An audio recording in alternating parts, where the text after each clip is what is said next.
Olá pessoal, bom dia, boa tarde, boa noite. Eu sou Marcos Tanaka Reis, diretamente dos estúdios ECD, dando as boas-vindas a vocês que nos ouvem. Temos a alegria de anunciar que este é o podcast Áreas Contaminadas em sua 7ª temporada no ano de 2026. Nosso grande objetivo com esse podcast é aproximar todas as pessoas que atuam no mercado do GAC, trazendo conhecimento para essas pessoas.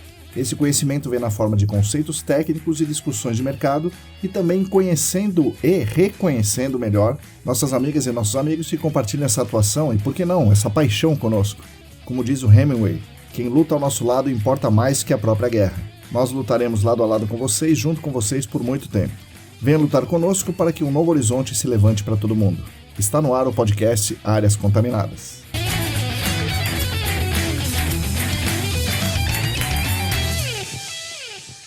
Olá, para todo mundo que está aí lavando a louça, aspirando a casa, pegando fretado, avaliando a escala daquele campo complicado, bom dia, boa tarde, boa noite. Este é o episódio 274 do podcast Áreas Contaminadas, na sua 7ª temporada.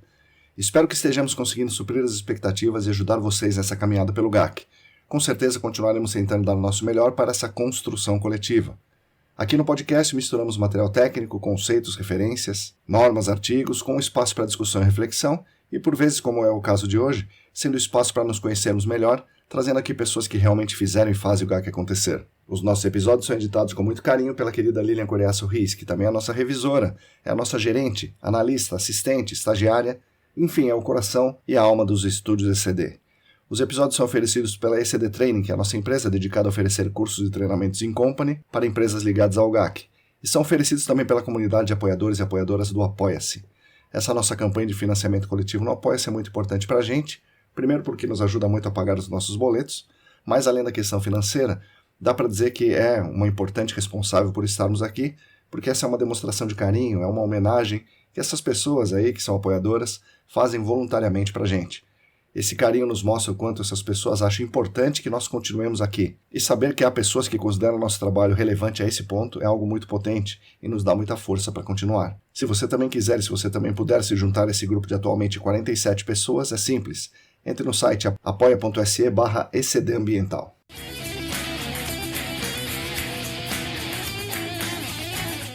Nosso podcast conta também com 2 queridas empresas patrocinadoras que nos enchem de orgulho por serem empresas muito importantes, renomadas no mercado, que querem unir as suas poderosas marcas ao nosso trabalho aqui, mostrando que estamos aqui no caminho certo, e isso também é uma coisa bem importante para a gente. O patrocínio master é da Clean Environment Brasil, que comercializa produtos e tecnologias para investigação e para remediação de áreas contaminadas.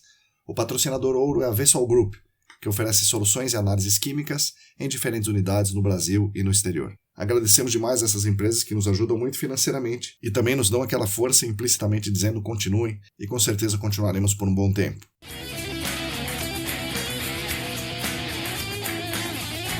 Um aviso muito relevante, estão abertas somente até o final de julho as inscrições para o processo seletivo da 27ª turma de pós-graduação em gerenciamento de áreas contaminadas do SENAC. Eu mesmo fui aluno da 3ª turma desse curso, mesma turma da minha entrevistada de hoje, a Mariana de Paula. Muita gente boa no nosso mercado, possivelmente você que está me ouvindo agora, também fez esse curso do SENAC. O curso tem duração de 3 semestres, portanto 1 ano e meio, com aulas aos sábados o dia inteiro. Parte dessas aulas é presencial, parte é online. Das presenciais, uma parte importante é de aulas práticas, o que talvez seja o grande diferencial dessa pós-graduação. Temos apenas 30 vagas, das quais 20 ou 21 já foram ocupadas. Então, se tiverem interesse, corram. Entre no site sp.senac.br, procurem pós-graduação, área de meio ambiente e gerenciamento de áreas contaminadas, se inscreva no processo seletivo e nos vemos no SENAC em agosto. E outro aviso bastante importante é que está aberta a chamada de trabalhos para o número 3 da revista GAC. O prazo limite para o envio de artigos é 31 de agosto.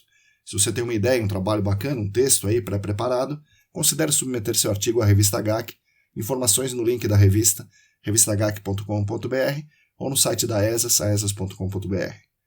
Lembro também que a parceria SENAC e a ESAS está com inscrições abertas para diversos cursos de extensão, um deles sobre screening. Em breve teremos 2 práticos, um de amostragem de água subterrânea e outro de sondagem, amostragem de solo e instalação de pós de monitoramento, entre vários outros.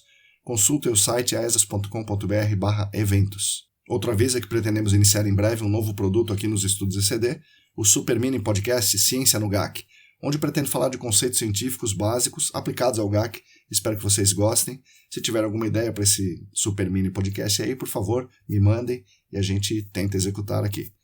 Por fim, o último aviso é que em breve teremos o episódio especial de 6º aniversário do podcast Áreas Contaminadas, onde pretendo fazer uma homenagem especial ao GAC. Não percam, vai ser muito legal.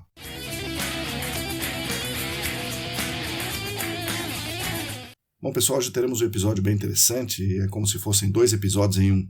Ele é o 4º episódio da série Novos Empreendimentos no GAC, após eu ter falado com o Vitor Ponce, da Technology One, com o Calvin Yost, da Ecobytes, e com o Rafael Souza, da Nanotech Precision. Hoje eu falo com Mariana de Paula, do GAC App. É um episódio duplo, porque a Mariana nunca tinha sido entrevistada por mim, então ela conta sua trajetória, que é muito interessante, de garota da Pompeia, que foi minha aluna na ETEC Guaraci Silveira, né, aluna do ensino médio, até ela cursar 2 graduações, fazer mestrado, entrar no GAC, uma consultoria, migrar para a indústria, ir para o exterior, voltar ao Brasil lançando o produto para o nosso mercado, o GAC App, que é uma das estrelas desse episódio. Está sendo uma jornada muito rica e muito inspiradora, como vocês vão perceber. Ouçam agora as palavras de Mariana de Paula.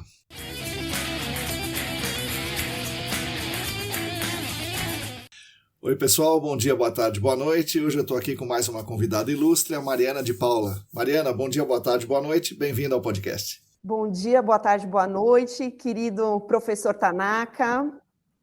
Queria inicialmente agradecer assim, a oportunidade, o convite de estar aqui, esse espaço para a gente conversar. E, enfim, vamos lá. Legal, esse aqui vai ser mais um programa da série sobre novos empreendimentos do GAC, e a Mariana vai falar sobre o empreendimento dela, o GAC App, e a Escaleta, né, que é a empresa dela, né, que ela fundou com outros amigos e amigas para poder viabilizar esses produtos. Mas antes disso, vamos começar do começo, Mariana. Mariana, você foi uma coisa inusitada, né? Isso não tem acontecido muito no GAC. Você foi minha aluna, você falou professor, porque eu fui seu professor, mas não como a maioria daqui dos ouvintes, né, lá no Senac.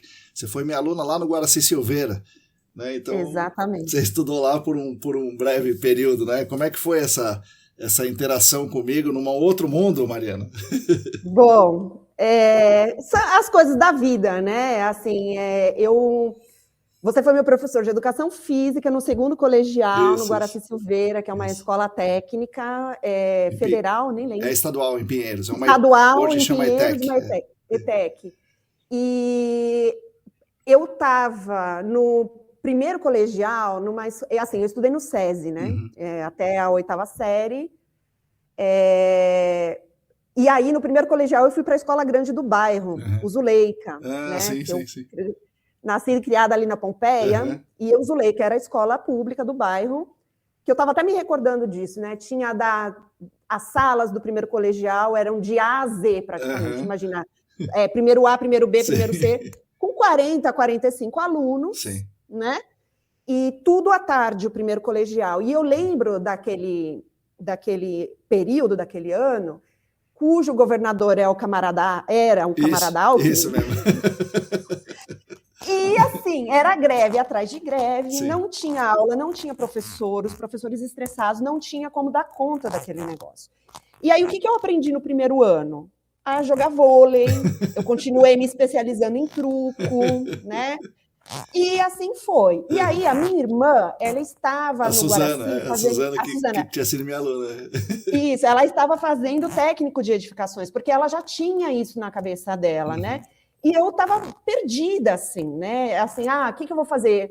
Eu tinha já alguma coisa de meio ambiente em mim, mas eu não tinha referência nenhuma. E aí, nessa época, eu nem pensava muito bem nisso, né? E aí, enfim, porque ela era uma boa aluna, estava lá e abriu uma vaga no 2º ano, que não é comum. Não é nem um pouco. A gente foi lá conversar e falou assim, olha as minhas notas, não sei o quê, eu tenho essa história, minha irmã é essa, rola me matricular aí. Então, olha, eu nem estava lembrando disso, mas foi a primeira grande, vamos dizer assim, nem sei como nomear isso, sabe? Mas, sabe assim, você vai lá, o não você já tem? Sim. Entendeu? Sim. E aí eles falaram, beleza, tá. E aí eu saía, né? O Zuleika, né, era só atravessar a rua da minha casa. Então, tinha esse conforto.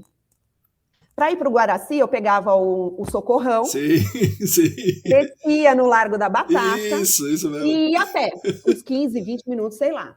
7 da manhã tinha que estar na escola. Sim, 7, né? Aí começa a aula às 7, né? Começa às 7. Então, assim, né? E aí eu fiz isso daí no 2º ano. Só que na época, Bom, e aí lá você foi meu professor, né? E assim, teve coisas que eu já pedi para você repetir várias vezes, que eu lembro de você falando do azul e do amarelo e sei lá o quê, e também da aula que você dava de acúmulo de gordura, não, antes do exercício tem que comer pão, ou mel, sei lá. Tinha umas coisas assim que já era, para mim, né, que estava vindo de escola pública, apesar que o SESI foi muito boa a experiência que eu tive no SESI, mas não é escola de elite, entendeu? Assim, é escola de trabalhador, sim, né? Sim. Então, não tinha muita sofisticação, né? Então, ali no Guaraci, elevou o nível em relação ao nível que eu estava de escola. Só que não tinha curso técnico de edificações. Eletrônica e administração. E administração. Já, né? Eu acho que eram 3 opções. Eu falei, não quero nada disso. Hoje tem meio ambiente, né? Mas isso foi depois. No Guaraci também? Isso, Olha que interessante. E aí, para o terceiro colegial, eu falei assim, isso aqui não faz sentido, né? E aí eu decidi voltar para o Zuleika por conta do conforto também de ser, e comecei a fazer cursinho à tarde, né, para tentar ir para uma universidade pública, porque eu já sabia que ir para uma universidade privada, assim, eu não tinha dinheiro, a situação em casa estava muito difícil. E não existia ProUni ainda, né? Nem ProUni, e não nem existia, esquece, não era, entendeu? Então, assim, uma coisa que eu gosto de falar, eu falo para as pessoas, assim, o meu primeiro trabalho com 18 anos de idade, quando eu terminei o colegial, foi como operadora de telemarketing. 6 meses numa empresa que ficava ali na Paulista. E foi muito interessante, porque já era uma equipe diferente, porque era um negócio, era uma farmacêutica e tinha uns veterinários lá da USP, eu me lembro disso. E aí eles tinha um no doutorado, outro no mestrado, e esse rapaz, eu lembro dele virar e falar assim, menina, estuda. Estuda, porque... E ele estava no doutorado, acho que era até ou colombiano, latino, não era brasileiro, e ele estava no doutorado de medicina veterinária, fazendo alguma coisa lá que eu não me lembro. E aí, eu não ficava ligando para vender coisa, eu ficava atendendo o telefone, e aí eu tinha que explicar... ou reclamação ou dar indicação de onde comprava determinado remédio, e se tinha alguma coisa mais específica, eu tinha que transferir para os médicos veterinários que estavam ali para atender, né? E aí, a parte do tempo, não tinha muita ligação. E aí eu levava meus apostila do Etapa, que eu fazia na época. Nesse ano já era o 2º ano de cursinho, porque o primeiro que eu fiz no terceiro colegial foi no Objetivo, perto de casa também. Eu ia para o Etapa à noite, porque era mais barato, porque eu trabalhava durante o dia e ia para o Etapa à noite. E durante o dia eu levava as apostilas para ficar fazendo exercício, estudando lá, né? E na época o pessoal não gostava. Eu falei, mas eu não tenho o que fazer. O que vocês querem que eu faça aqui? Fico olhando para o computador o tempo inteiro? Putz, eu sentava e ficava lá. Se tocava, eu atendia, mas eu ficava fazendo minha lição, vamos dizer assim, né? Então foi isso. Aí depois eu fiquei lá 6 meses, falei, não vai, eu tenho que me concentrar, não vai dar isso aqui. Eu precisava dar, né, um salário mínimo ou menos que se ganhava na época, mas assim eu não vou conseguir. Isso daí foi em 2001. Aí, entre 2001 e 2002, bom, aí eu já pulei, né? Porque, na verdade, a sua pergunta foi... Não, mas tá certo, mas é isso mesmo. Eu ia perguntar o que aconteceu depois. Mas aí eu vou responder objetivamente, desse breve parêntese. É que foi uma surpresa muito grata, né, te encontrar na turma de pós-graduação em gerenciamento de áreas contaminadas em 2007, né? Isso. Que eu lembro que eu olhei e falei assim, mas Tanaka, o que você está fazendo aqui? Ué, não é da educação física, né? O que você está fazendo aqui? Você não é, né? Aí, não, eu fiz engenharia ambiental, não sei o quê. Aí que eu fui entender do seu pai, que era geólogo, não sei o quê, e esse seu vínculo, né, com a área ambiental. E aí foi assim, né? Foi muito legal, né? Porque é uma lenda, né, cara? É uma lenda.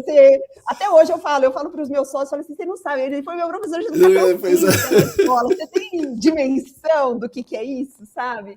Interessante que eu fazia várias loucuras na educação física, né? Que, claro, não faço mais hoje. Primeiro, por causa da idade. Segundo, porque é um outro contexto, né? Mas lá no Guaraci, se as pessoas do Guaraci me vissem fazendo as coisas né, áreas contaminadas, tudo certinho, o pessoal ia estranhar, né? Falar, pô, aquele malucão ali vai... Mas você acha que isso não é o papel de um professor na escola?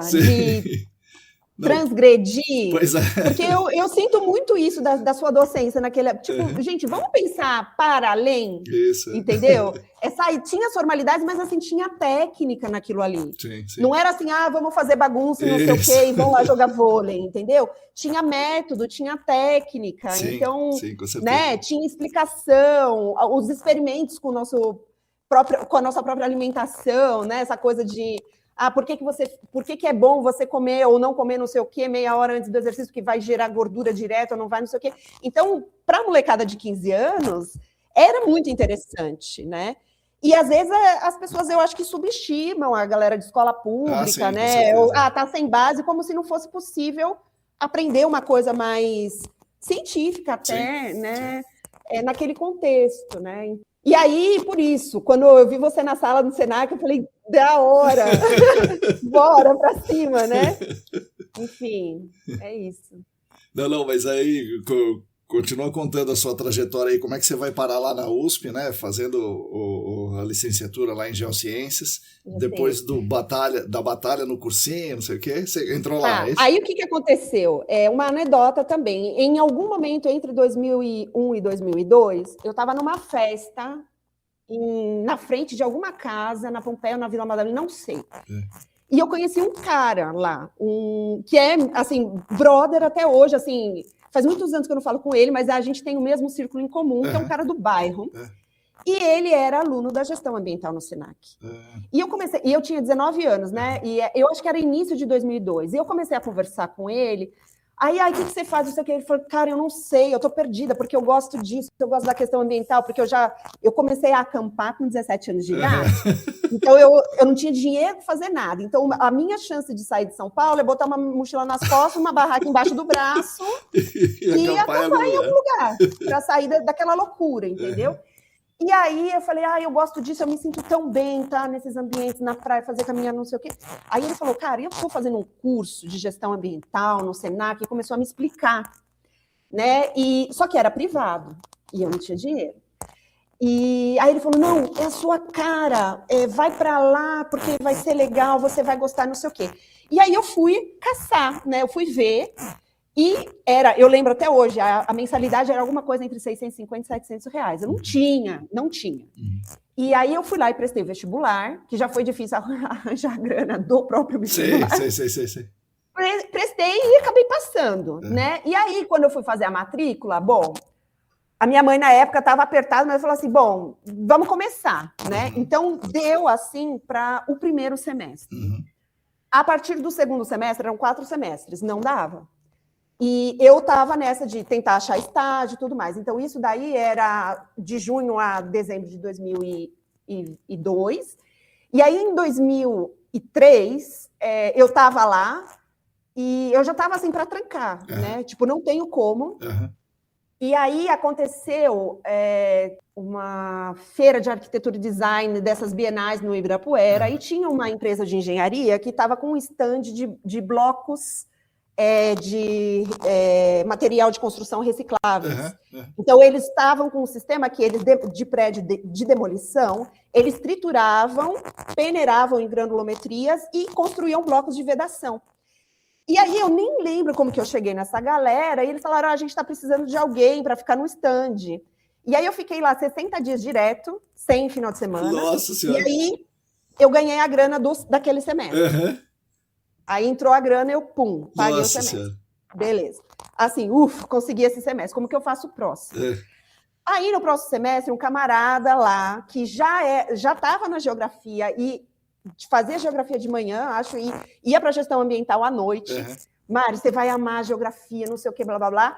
E eu falei, mano, o Gui Klaufner, um beijo. Foi uma das pessoas que me salvaram nessa vida. Ele falou assim, Mari, tem uma professora aqui que ela está procurando alguém para fazer iniciação científica, e se você faz iniciação científica, você ganha bolsa, 50%. Ela me convidou, mas eu não posso, porque eu já estou na USP e eu quero te indicar. Você quer? Demorou. E aí fui eu assumir a responsabilidade da iniciação científica para ter os 50% de bolsa naquele semestre, para conseguir avançar. E aí, assim foi. E aí, no último semestre, eu também, o que eu faço agora? Porque eu tentando aplicar estágio e não tinha certeza do estágio ainda. Isso foi em 2004. Aí o que aconteceu? O Senac sempre tinha programas de bolsa, né? E naquele ano, só 2 pessoas se inscreveram. Eles poderiam dividir em até 4 pessoas. Só que só 2 pessoas se inscreveram, eu e um outro colega da minha turma. Então foi 50% de bolsa para cada um. Nossa! Associado com isso, eu consegui o meu primeiro estágio na área ambiental na EMAI. Saca a EMAI? Sim. Lá na empresa de água e energia, que tem a usina Traição, que foi agora recentemente comprada pela Sabesp, depois de privatizada e tal, aquela coisa. Então, eu conheci aquela estrutura lá de andar naquela beira-canal, no Pinheiros, de fazer mutirão com a comunidade ao redor da Billings, já trabalhar com recuperação de áreas degradadas, com o meu coordenador da época, né, que era um arquiteto visionário, Edson Escames, outra pessoa... Todo mundo da EMAI, né, da gerência de meio ambiente na época, eu era, né, uma menina, assim. E aí eles estavam, o que a gente vai fazer com essas APPs da Billings, né? Putz, tem todo o processo de ocupação, de lixo, não sei o quê, mas essa galera precisa de área de lazer. E não tinha dinheiro, né? E aí veio a ideia, né, daquela equipe de falar assim, bom, então vamos tentar fazer mutirão para recuperar, para fazer pista de caminhada, e a gente compra o material e faz mutirão. E aí a gente começou a fazer isso, então eu participei de alguns mutirões de domingo. Caramba! E vinha, assim, manja time de futebol, quando tem filas, assim, que é o lazer da galera, eles vinham para o mutirão antes do futebol de domingo. Ficavam lá 2 horas, e com isso a gente construía quilômetros, 3 quilômetros, 4 quilômetros, aí 1 quilômetro. Aí, no final de um mês, você tinha lá 10 quilômetros de pista de caminhada. E aí, a gente fez isso em 3 ou 4 áreas, né? E associado com essa coisa que era mais socioambiental, vamos dizer assim, e aí, histórias mil, né? Porque é uma região pesada de se trabalhar, tem aqueles barcos, muita gente não sabe, mas tem transporte fluvial na Billings, né? Daqueles Cantinho do Céu e tal, você chega, então, várias situações tensas. E, em paralelo com isso, eu vi posto de monitoramento pela minha primeira vez. Porque eles tinham lá na planta, eles tinham monitoramento de questões ali. E aí me colocavam para receber as consultorias e acompanhar no trabalho de campo, entendeu? Tipo, ou estava rolando edital, e aí alguém tinha que receber as consultorias porque fazia parte da regra, fazer a visita de campo e tal. E eu fazia isso daí. E aí eu comecei a achar interessante. Só que assim, eu não tive contato com a parte técnica, né? Esse estágio acabou no final de 2004. Assim, comecei a mandar currículo e eu ia me inscrevendo nas indústrias, empresas grandes assim, né? Via site. Aí você seleciona... Fale conosco. Puta, não tinha nem... Fale conosco, ou cadastre seu currículo aqui, aí você vai selecionar onde você quer trabalhar, no jurídico, na engenharia. Não tinha área de meio ambiente. Eu lembro disso claramente na minha cabeça. Então, dentre as opções, não tinha opção meio ambiente. Mesmo assim, eu comecei a mandar vários currículos aleatórios. Tinha um computador na minha casa nessa época, né? E aí tinha que fazer fila para usar.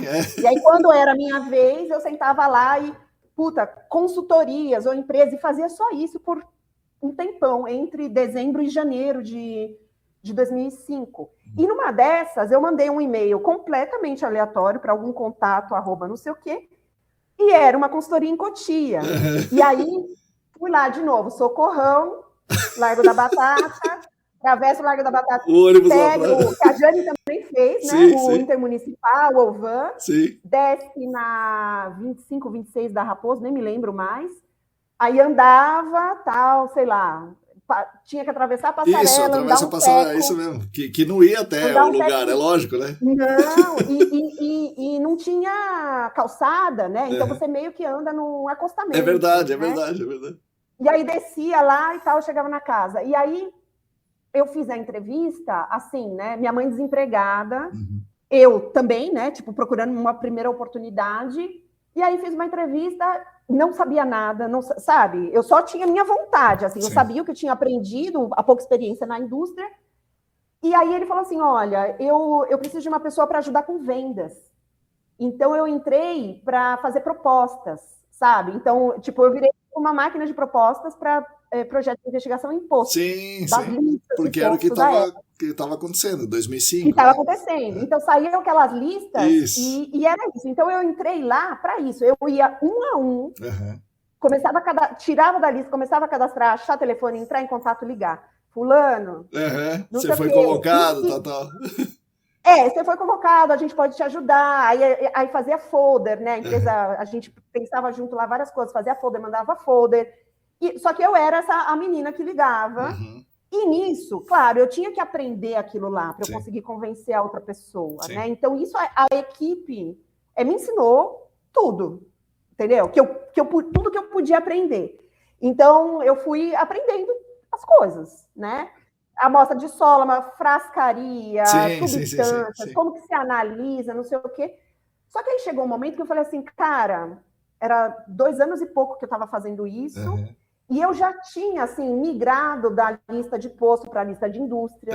Eu já tinha feito por este caminho bons contatos e bons contratos com indústrias a partir da lista de indústrias convocadas. E aí chegou uma hora, em 2 anos e meio, isso. Eu falei assim, cara, eu quero ir para a área técnica. Eu quero ir. Mas você não é geóloga. Eu era só tecnóloga em gestão ambiental, né, em 2006. E tinha acabado de prestar o vestibular na licenciatura em Geociências e Educação Ambiental, muito também inspirada, porque eu estava trabalhando com geólogos, né, 3 na época, que tinham lá, e aí a geologia tal, mas geologia é um curso integral, com um monte de exatas, que eu não tinha a base da escola pública, entendeu? Então eu falei, bom, essa licenciatura, vou tentar. Aí eu pensei, dá para encarar. Passei na licenciatura e meio que eu fui aprendendo coisas assim interessantíssimas, né? Porque é encantador. Ao mesmo tempo que trabalhando. Então, eu trabalhava na consultoria e ia para a licenciatura à noite. E, em algum momento, eu falei assim, eu quero ir para a área técnica, né? Eu tenho uma formação em tecnologia, eu estou percebendo que eu estou entendendo, eu estou compreendendo, eu estou avançando, eu consegui somar aqui em projetos. E aí veio aquela coisa, eu falei assim, bom, aí eu comecei a tatear o mercado. E, assim, tive lá um convite para ir para uma empresa grande, né? Aí eu falei assim, eu quero ir para a área técnica. Mas isso depois do Senac? Não, tudo junto e misturado. Porque você estava fazendo a licenciatura enquanto estava no Senac. Você já era graduada pelo Senac na gestão, né? E por isso você fez o curso, soube do curso ali e fez, né? Exatamente. Inclusive... Na pós-graduação, eu fui bolsista também, 100%, porque eu era ex-aluna. Ex-aluna, certo, então, tá certo. Então, eu fiz a prova lá, fiz a entrevista com o Rodrigo Cunha na época, até teve uma situação bem delicada, porque tinha uma outra profissional, uma outra moça tão, assim, merecedora quanto, e aí eles chegaram em mim e falaram, puta, não dá para dividir? Eu falei, cara... Se eu dividir, eu não vou fazer, porque eu não tenho como pagar. Né? Eu estava ganhando 1 salário mínimo ou 2 naquela época, entendeu? E eu não tinha como. E aí, eles me deram. Então, eu fiquei a primeira, ela ficou em segunda colocada, mas eu acho que depois ela conseguiu fazer e tudo. E aí, foi uma loucura. Por quê? Porque eu fazia as geociências de segunda a quinta. Isso. Na sexta tínhamos aula lá à noite. Na sexta e no sábado o dia inteiro eu fazia a pós-graduação. Isso. Então, esse foi meu ano de 2007 e metade de 2008, né? Então, foi esse caos, tudo junto e misturado. Ao mesmo tempo que também, por estar tendo a oportunidade de fazer a pós-graduação, eu fiquei me sentindo cada vez mais segura de falar, não, eu consigo fazer o basicão da parte técnica, sabe? Não é que eu vou fazer meia boca, eu vou dar tudo, eu vou fazer com excelência, entendeu? E assim foi que eu consegui migrar para a parte técnica dentro dessa mesma consultoria e os projetos foram crescendo. Né? Então, eu fui sendo assim, né?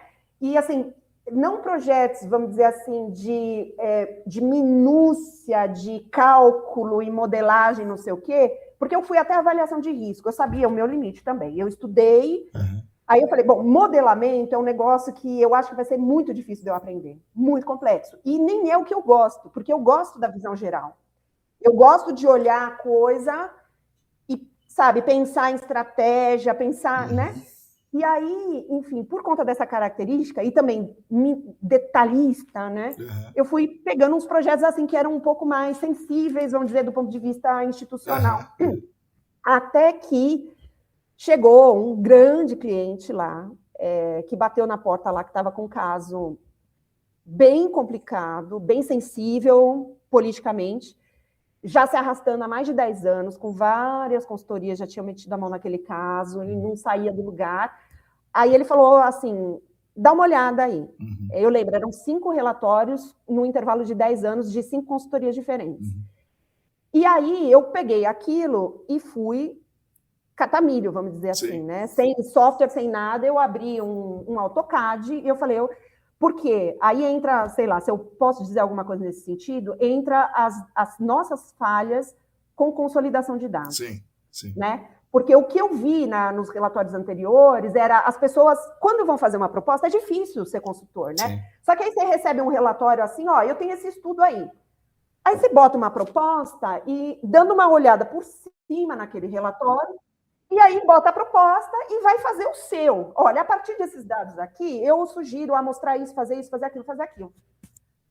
E aí os relatórios, eles não consolidavam dados anteriores. Gente, vamos botar tudo na mesma planta. Todos os pontos na mesma planta. No mínimo, né? Sim. No mínimo, né? Não importa que aquela perfuração tem 5 anos de... Coloque tudo na mesma planta. Puta, ficou um queijo suíço, assim, né? Só que foi a primeira vez que aquela planta foi gerada naquele caso. E à mão, né? E olhando, e aí fazendo comparação de substâncias, porque eram muitas análises, né? Então, por exemplo, analisei VOC.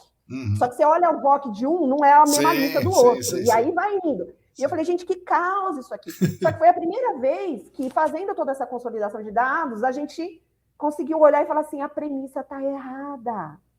A premissa de investigação está errada, porque a paradinha lá não está vazando, não é esse o problema é que é um aterro.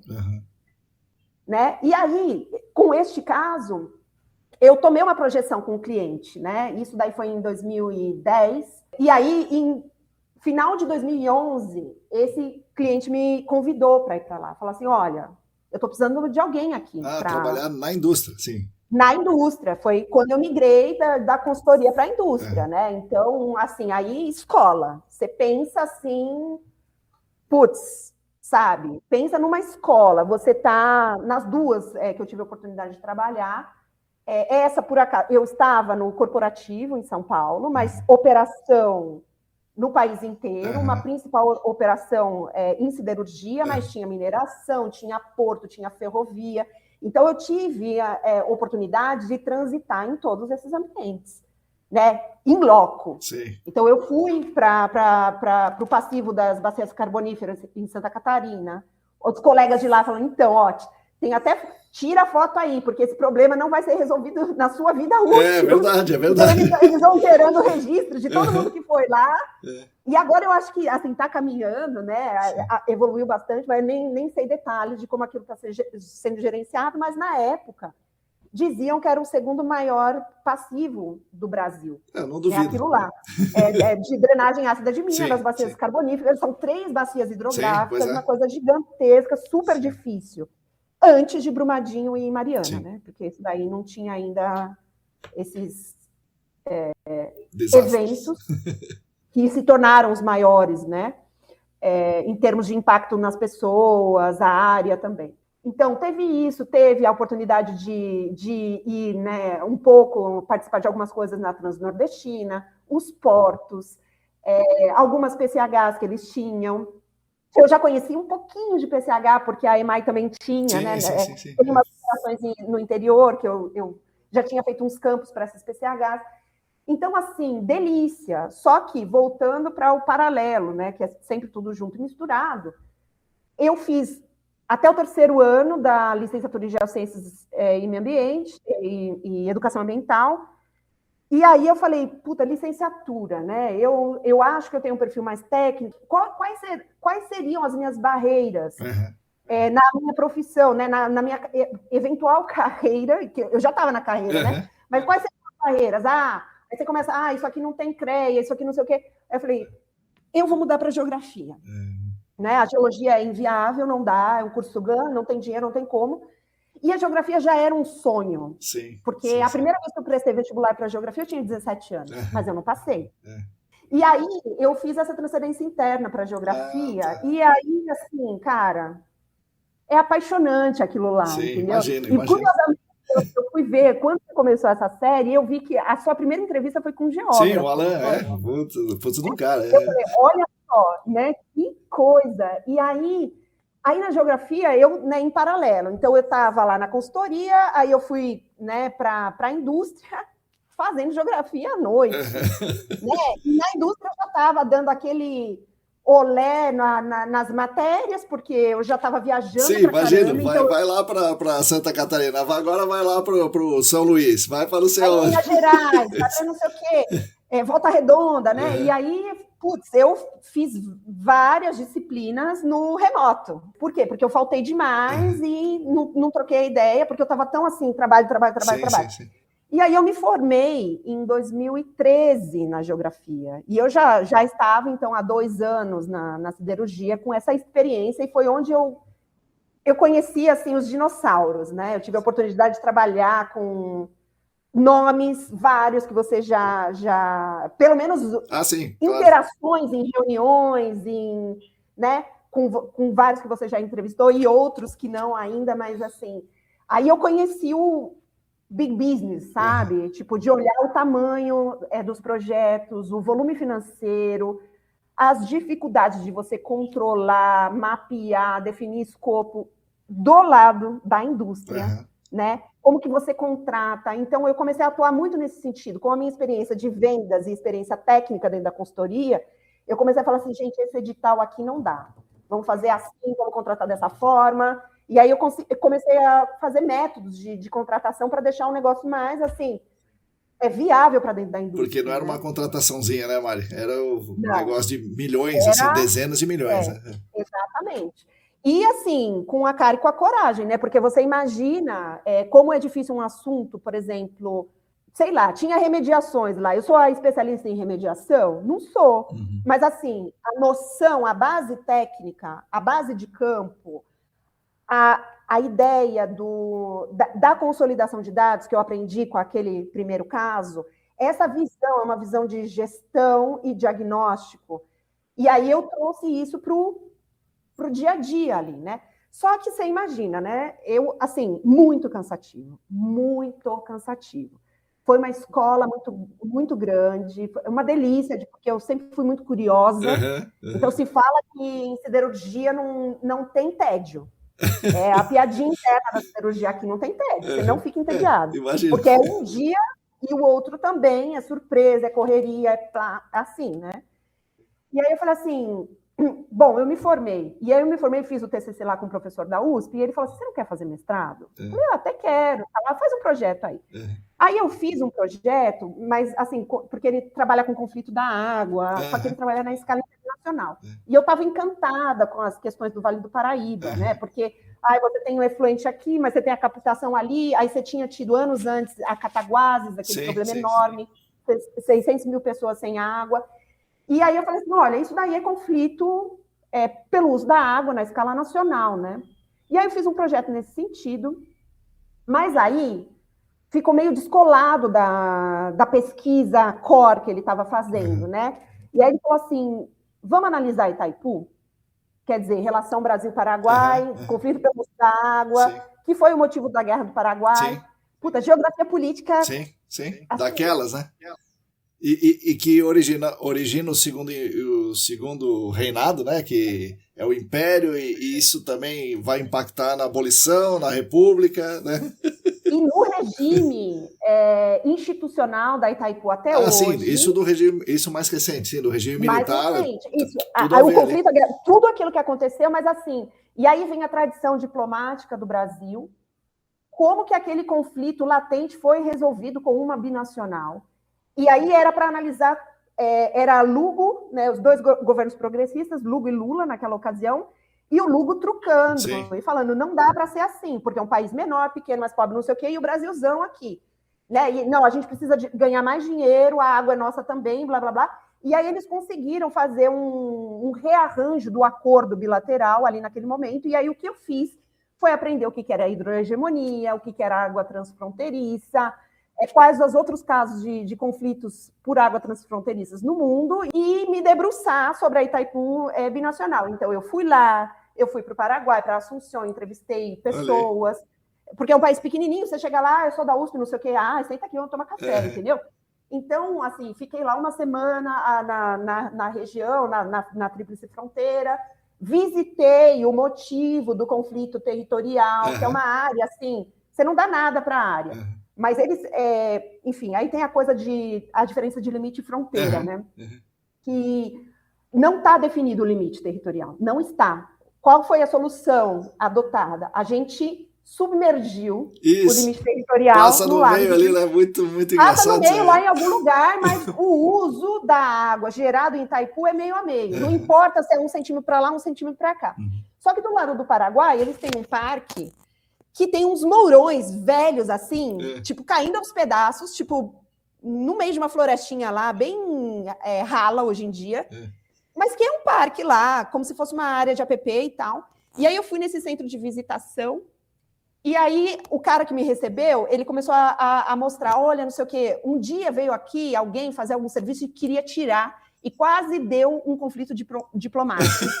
Porque esses mourões aqui são o que está dizendo que até aqui é o Paraguai e daqui para lá é o Brasil. E aí falaram, não mexe nisso. Imagina, o cara quer cortar a grama, tira essa porcaria daqui, meu Deus do céu. É um pedaço de um toco podre ali, mas não tire, porque senão é guerra, entendeu?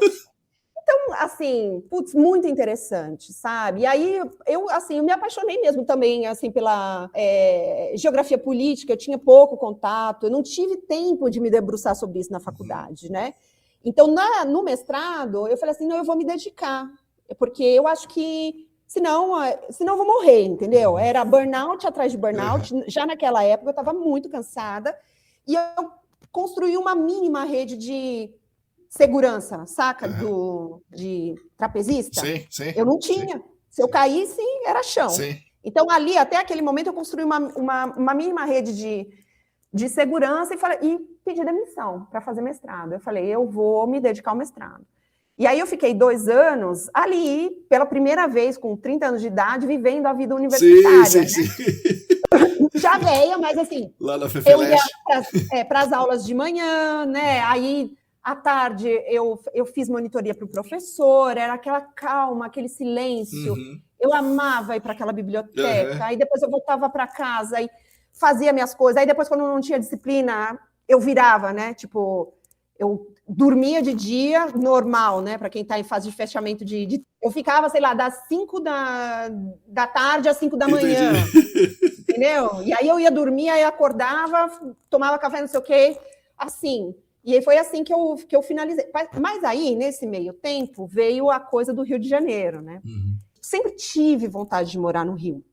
Mas eu estava aqui no mestrado. Eu falei, puta, não, eu quero morar no Rio. E por razões pessoais, eu botei isso na minha cabeça que eu ia morar no Rio. E aí, no finalzinho do mestrado, eu já estava meio a meio, né? Então, eu vinha para São Paulo uns dias, no final de semana, busão mesmo, Rio de Janeiro. E aí, quando eu estava terminando o mestrado, para protocolar, eu estava protocolando, um cara que foi da primeira siderurgia estava como head de meio ambiente dessa siderurgia no Rio. E eu sempre mandava umas mensagens para ele, assim, também geógrafo, né? Geógrafo veterano, sim, mas lá formado no Rio de Janeiro. E sabe um cara que você fala, puta, que cara legal, assim, né? De trocar ideia. Tinha sido o meu cliente, né? Na época do caso. E aí eu falei assim, olha, mandei um LinkedIn lá. Tudo bom? Eu tô no Rio, tô procurando trabalho. Tá sabendo de alguma coisa? E aí ele falou assim, tô aqui, tem... Vamos conversar? Caramba. Vamos. Eu tive a oportunidade de ir para essa segunda planta siderúrgica, mas aí, assim, eu não estava mais no corporativo vendo um monte de área, eu estava na planta. Tipo, 3 anos, todo dia, saindo de Botafogo às 6 da manhã, voltando às 7h30 da noite, porque a gente ia de fretado. Então, passava um fretado, 300 fretados para levar trabalhador para a indústria. Sim. Então, o fretado passava ali na minha casa às 6 horas da manhã, 6h03. Eu tinha que estar lá no ponto. E ia, Avenida Brasil, todo dia e volta. E nisso, aconteceram várias coisas. Eu estava, assim, encantada com aquilo também, porque eu me encanto com essas coisas, sabe? Assim, nossa, olha esse porto. A primeira vez que eu entrei num navio cargueiro de carvão, eu fui no gerente do porto e falei assim, nossa, eu tenho um sonho de entrar, vamos agora. Nossa, aí ele levou dentro do navio, até uma foto que acho que tem nesse perfil aí, meu, no Gmail. Ah, não sim, sei se sim. é dentro desse navio. Fui entrando no processo, aprendendo mais de siderurgia, porque eu não sabia muita coisa de operação, eu sabia de passivo, de gestão de passivo e tal, e conseguia dialogar tecnicamente com os melhores consultores que a gente tem no Brasil, né? E aí foi se abrindo, porque como eu tinha uma base muito forte em contaminação, tudo que podia ter envolvimento com contaminação vinha parar na minha mesa. Mariana. Porque as pessoas têm... Eu entendo, se você não está por dentro, se você não tem o fluxo dentro da sua cabeça... de gestão de áreas contaminadas, de contaminação, fica maluco, né? Fica, nossa senhora. Fica medo, porque você sabe que é um assunto que é cadeia, entendeu? Todo mundo, assim, as pessoas ficam com medo, né? E aí, dá uma olhada nisso. Então, lá, eu vi efluente, eu vi resíduo, eu vi coproduto. Eu comecei a fazer reunião no comitê de bacia, porque tinha conflito pelo uso da água, aí minha bagagem do mestrado. E aí, fiquei lá. Só que no meio tempo, eu fui mãe. Já no Rio de Janeiro. No Rio de Janeiro, nasceu carioquinho. Nasceu falando porta, agora fala porta. Coitado. Enfim. E aí eu fui mãe. E foi muito difícil, né? Porque ele voltou para a creche com 5 meses e a vida louca. Eu saía de casa 6h30, 7 da manhã, ainda eu não dava mais conta de pegar o busão, porque tinha que amamentar, não sei o quê. Então, eu ia de outras formas para a planta, e voltava ou de busão ou de carona, mas eu saía de casa entre 6h30 e 7, e estava de volta às 7h30 da noite. E o menino na creche, o bebê na creche. Né? E o pai dele fazendo tudo. Eu amamentava, me trocava, saía, o pai trocava, levava na creche, buscava na creche, e eu falava assim para o pessoal da creche, falei assim, olha só, tá com febre, machucou? Não ligue para mim, por favor. Eu estou em Santa Cruz.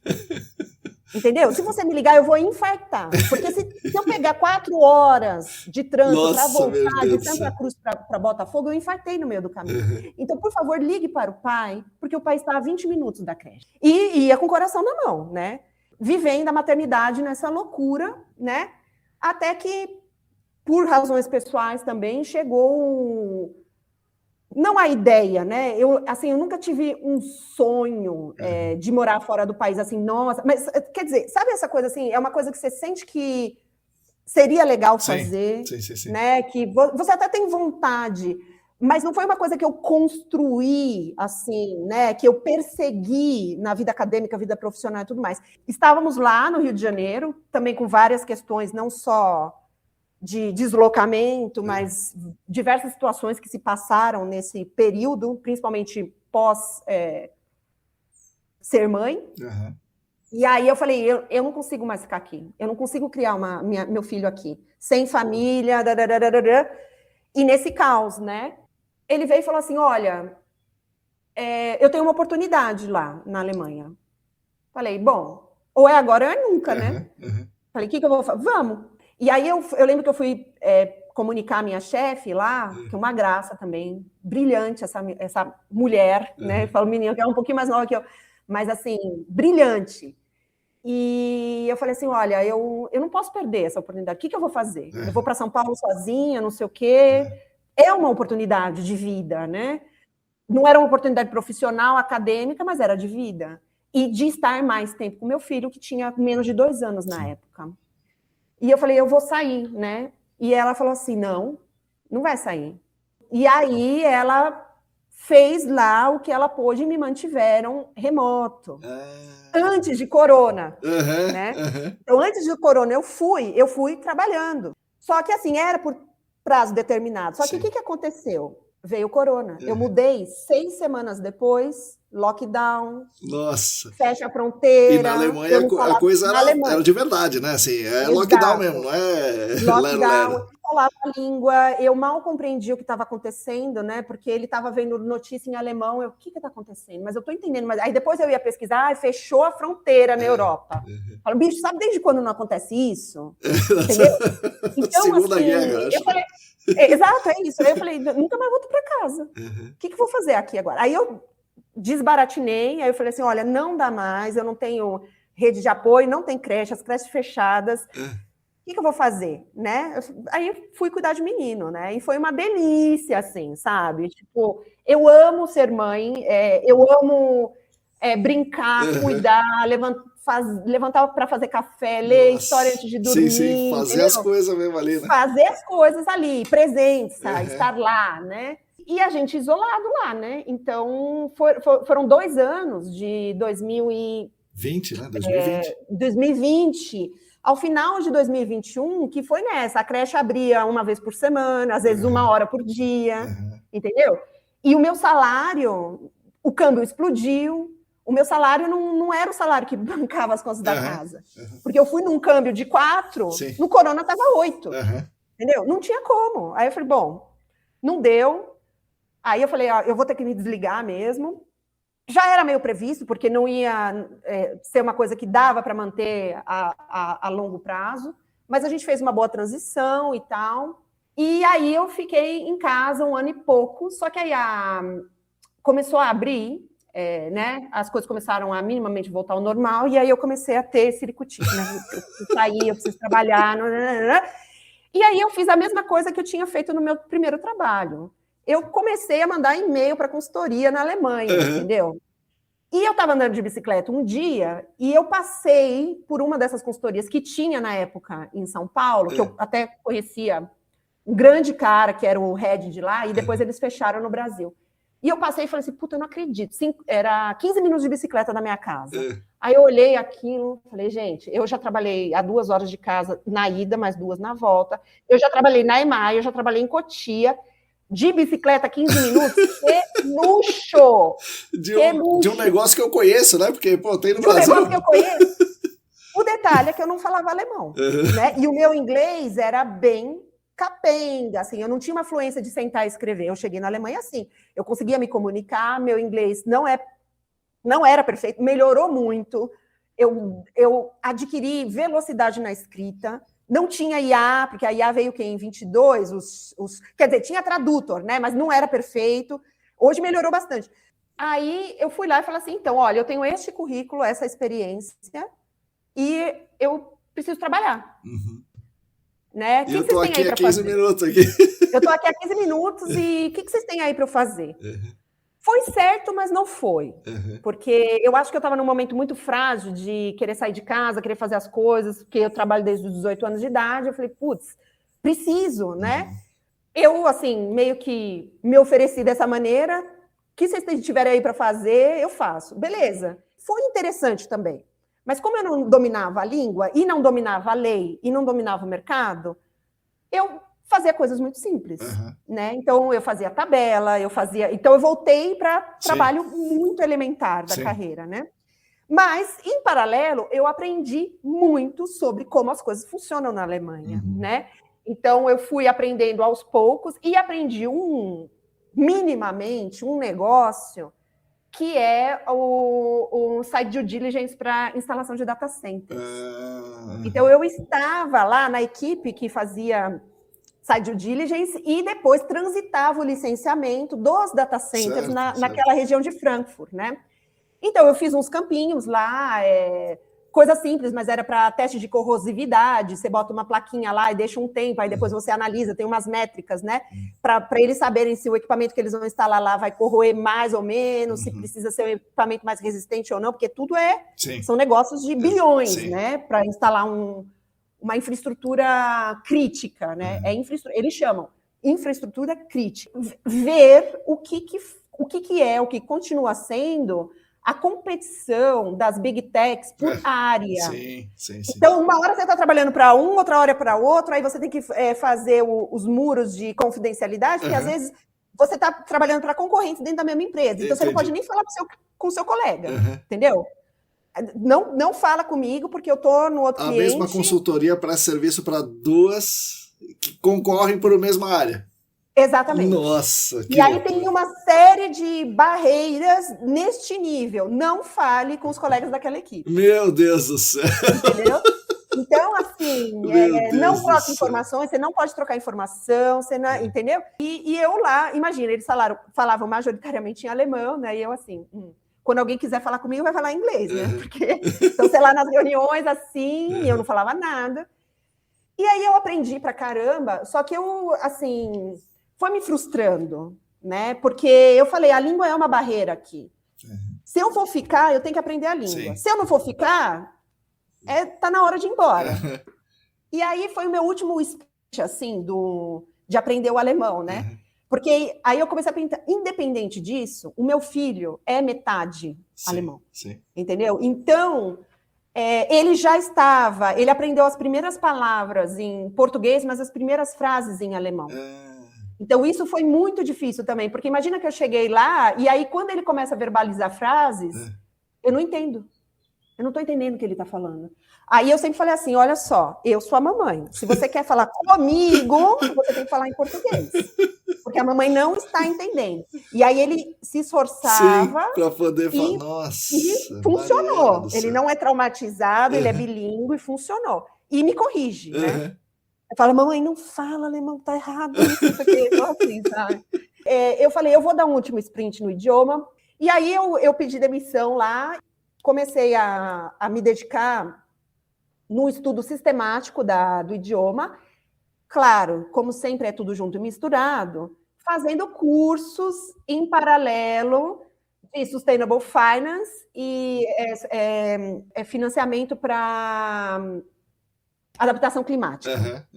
Porque eu estava na minha cabeça que com o meu conhecimento de indústrias, de problemas reais, eu queria ir para dentro de um banco, eu queria ir para dentro do mercado financeiro, porque eu sentia que eu podia contribuir com esta agenda, no sentido de analisar riscos, porque é isso, é risco em ativo, no inseguro, tem todo o mercado rolando ali, né? E eu falei, não, e eu vi alguns bancos lá formando times de meio ambiente completos, gente saindo de consultoria e indo para dentro de banco.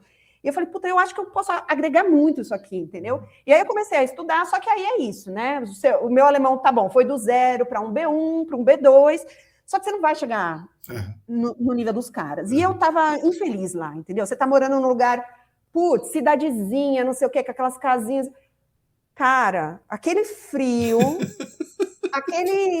aquele frio social também, entendeu? E aí eu falei, não, e o meu menino crescendo, sem saber o que é festa junina, sem... Feijoada. Não, feijoada. Eu falei, não, está na hora de voltar. E aí eu comecei a preparar a minha volta naquilo, né? O que eu vou fazer? Como que eu vou viver? Eu vou voltar para 12 horas, 14 horas fora de casa com um menino que não está adaptado no país, na língua. Eu não posso. Não posso e não quero, entendeu? Como que eu vou achar uma solução para continuar a ter disponibilidade e ter uma vida um pouquinho mais amena? Porque, assim, camelo, sabe? Foi uma camelada, né? A vida toda. E aí, E aí eu falei, eu não quero transferir isso para o meu filho, entendeu? Eu quero continuar a ler história, fazer pipoca, fazer bolo. Eu aprendi a fazer bolo na Alemanha, eu não sabia. Porque lá que eu fui ter tempo de falar, não, tá bom, eu tô em casa, o que eu vou fazer? Aí o que eu fazia? Eu fazia uma vez por semana bolo de cenoura, com cobertura de chocolate, e chamava os menininhos. Ó, hoje tem bolo lá em casa. Aí vinha 5, 6, eles achavam que eu era doida, né? Nossa, por que tá chamando 5 crianças ao mesmo tempo? Gente, entendeu? Eu falei, o meu filho... Aí, para ele brincar, o playdate você agenda com 10 dias de antecedência, tá? Aí eu falei, não dá mais para mim isso aqui, né? Putz, conheci pessoas maravilhosas, foi uma experiência muito rica, mas muito desafiador do ponto de vista cultural, né? Da nossa efervescência aqui, sabe? E aí eu falei, tá, vou voltar para São Paulo? Vou voltar para o Rio? Vou voltar para onde? A família tá metade em São Paulo, metade aqui em Indaiatuba. Aí eu falei, nossa, mas em Indaiatuba, o que tem em Indaiatuba? Ai, não tem universidade, que tem curso, não sei o quê. Aí eu falei, cara, o que tem lá? Tem primo. E aí, assim, viemos para cá. Então, só que aí, voltando, por que eu tomei a decisão de vir para cá? Estava sempre muito incomodada ao longo dessa carreira toda, mas principalmente desde 2010, com gestão e consolidação de dados. Era um incômodo que, assim, eu falava, não é possível. E aí eu fui para dentro dessa consultoria na Alemanha, né, e idealizei muito, assim, eu acho que a gente idealiza muito a Europa, e principalmente uma economia, a perfeição dos alemães. E aí eu comecei a conversar com pessoas, conheci umas brasileiras que estavam em posição na indústria lá, conversei, né, falei, olha, estou nessa... Elas já estavam lá fazia tempo, e eu falei, como é que é a gestão de dados aí, hein? Do mesmo jeito. Excel voador por e-mail, papel para lá e para cá e para lá. Eu falei, não é possível. Na indústria, não é na consultoria, na indústria. Na indústria, mas na consultoria não. Também. Pois é, na consultoria é pior ainda, claro. É pior ainda, mas assim... Mas aí na indústria, eu falei assim, mas aí a galera que já estava assim, head de sustentabilidade, né? Que era o caminho. Eu queria ir para a área de clima, sustentabilidade, porque eu queria fazer coisa nova. Eu nunca cheguei nesse tema. Aí eu comecei a estudar, fazer os cursos lá, deles lá em alemão, aí fiz curso de análise de ciclo de vida, para entender um pouco mais. E conversando com os caras, os alemães, as outras pessoas que estavam nesses cursos já de mercado comigo, eu falei, mas como que é? Não tem sistema, não tem digitalização. Eu falei, não é possível. Aí aquilo começou a me dar um incômodo, né? Nessa coisa de vou voltar, o que eu vou fazer, vou voltar, o que eu vou fazer. Eu estava aqui no LinkedIn, né? Não sei o quê, com quem que eu vou falar, como que eu vou fazer isso? E aí o meu camarada, Ricardo Pesce, que é o meu sócio, ele... Não sei, até hoje eu não sei o que ele foi fazer lá. Ele estava navegando também aleatoriamente no LinkedIn. E aí ele entrou no meu perfil rapidinho, assim, e aí eu fui olhar e fui ver, nossa, mas eu chamo ele de Zé, porque a gente foi apresentado assim, mas o nome dele é Ricardo Pesce. O que o Zé está fazendo? Aí eu fui olhar na descrição, no resumo, o tanto de linguagem de programação. Umas 10 linhas de software e linguagem de programação. Aí eu falei, mano... Vamos conversar. Aí eu, zap, né? O Zé, não sei o quê. Vamos trocar uma ideia? Aí a gente ficou assim umas 2 semanas só por áudio, até que a gente conseguiu sentar no dia 2 de junho de 2025 para fazer uma primeira reunião. Era uma segunda-feira. Naquela semana, a gente se reuniu todos os dias por 5 horas. Então, eu sentava lá, sei lá, 9 da noite até 2, 3 da manhã, explicando para ele. E aí eu passei... O que era a coisa para ele desenvolver a programação de alguma coisa palpável. Mas assim, eu tinha todo esse conjunto de coisas na minha cabeça. A bagunça na indústria, a bagunça de dados em projetos de due diligence, de licenciamento, e situações reais que eu passei na indústria, que eu falei, isso aqui dá muito para automatizar. Histórias, sabe lenda urbana? Tem muita lenda urbana ainda, porque a galera fala, mas já tenho... Pode falar, marca de software? Claro, pode falar o que você quiser. Então, tem o SAP ambiental. É lenda urbana, é um sistema velho, é um sistema que não é construído por gente da área ambiental, é um sistema que não vai entrar na granularidade de dados necessária para você poder escolher e tratar dados, escolher assim, tecnicamente, né? Antes que venha algum... Nossa, para falar que a gente escolhe dado bom e dado ruim. Não, para você tratar aqueles dados com uma granularidade que o técnico da área de meio ambiente domina e conhece. Então, e na indústria também, eles começaram a desenvolver um sistema... não, a gente tem os dados consolidados, mas era muito mais um sistema de gestão de documentos. Eu continuava recebendo o dado morto no PDF e ele ia para lá, para uma lista, só para substituir pasta. Certo. Entendeu? Certo. E aí, desde a época da primeira indústria, quando eu comecei a fazer os termos de referência, não sei o quê, eu colocava lá no meu contrato, eu quero dado bruto, eu quero os shapes e eu quero os Excel, eu não quero só o PDF. E nessa última que eu trabalhei no Rio de Janeiro, eu comecei a colecionar, porque é uma planta super nova, então foi fácil acessar o primeiro relatório do EIA-RIMA, né? Era de 2005, então eu comecei a ligar para um lá, quem é a consultoria? A consultoria ainda estava no mercado, me manda os dados o dado bruto. E comecei a fazer um arquivo lá, porque, em paralelo, eles estavam montando esse sistema corporativo, só que é um sistema... Mas, na minha visão técnica, não era o sistema que ia resolver o problema. né? E aí eu estava com toda essa bagagem, e aí eu comecei a conversar com o Ricardo com essa visão de vamos fazer um protótipo e chegar nos caras, chegar na indústria? Vamos fazer um protótipo? E aí a gente, mas como que a gente vende isso? A gente é novo no mercado, não sei o quê. Tá, tem minha experiência, mas, sabe, é uma área de tecnologia, eu vou botar um produto novo. E a gente ficou discutindo qual seria a melhor estratégia.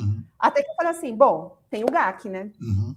O GAC tem o mesmo problema, até onde eu sei, porque na Alemanha eu vi as mesmas fichas, era até muito interessante, porque eu fazia a revisão de relatório de fase 1, fase 2, e as fichas eram as mesmas, as fichas de campo. Então, por mais que tivesse tudo em alemão, eu conseguia sacar, nossa, saber o que era, porque aqui tem isso, aqui tem aquilo, e eles ficaram impressionados. Como você está entendendo tudo?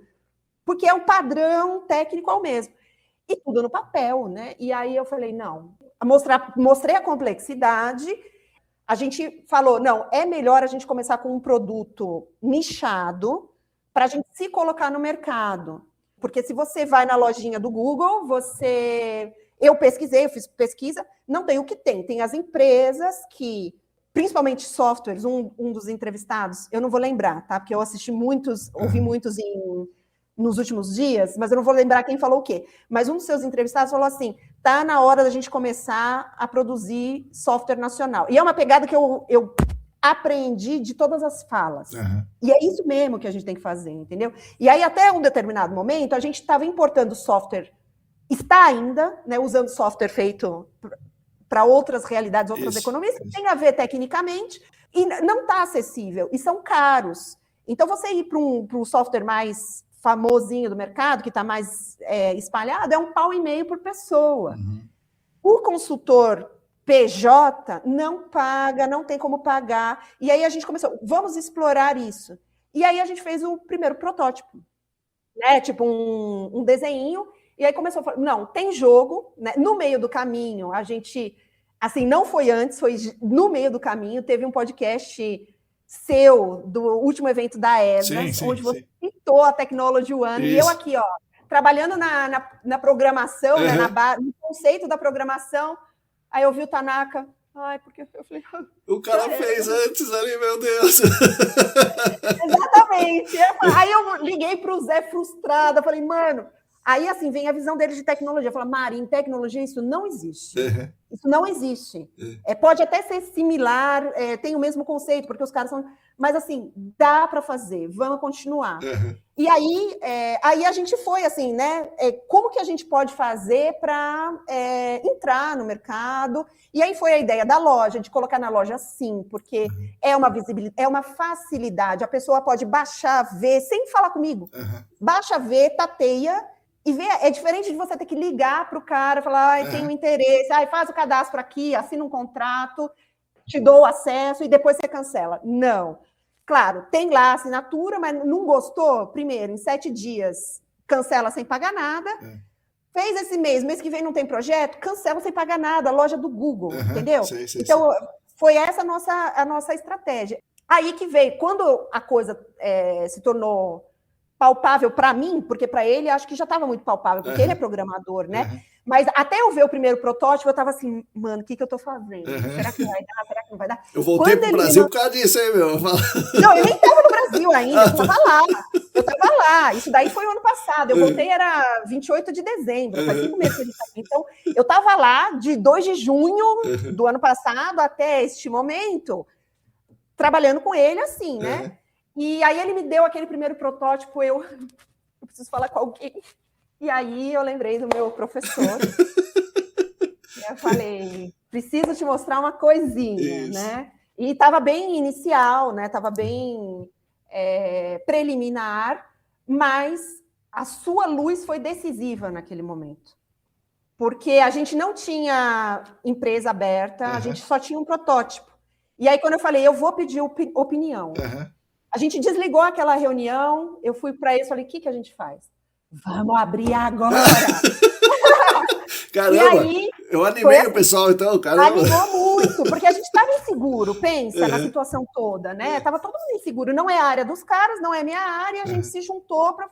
Né? Porque dá jogo, porque é isso que precisa. Não adianta, aí depois, eu acho que vários seus entrevistados, acho que principalmente o Vitor falou, você consultor, não vai se meter a fazer. Isso. Tipo, um veterinário não opera, não faz uma cirurgia cardíaca numa pessoa. Isso. Existe engenharia da computação, ciências da computação, análise de sistemas, uma série de cursos e formações específicas em tecnologia.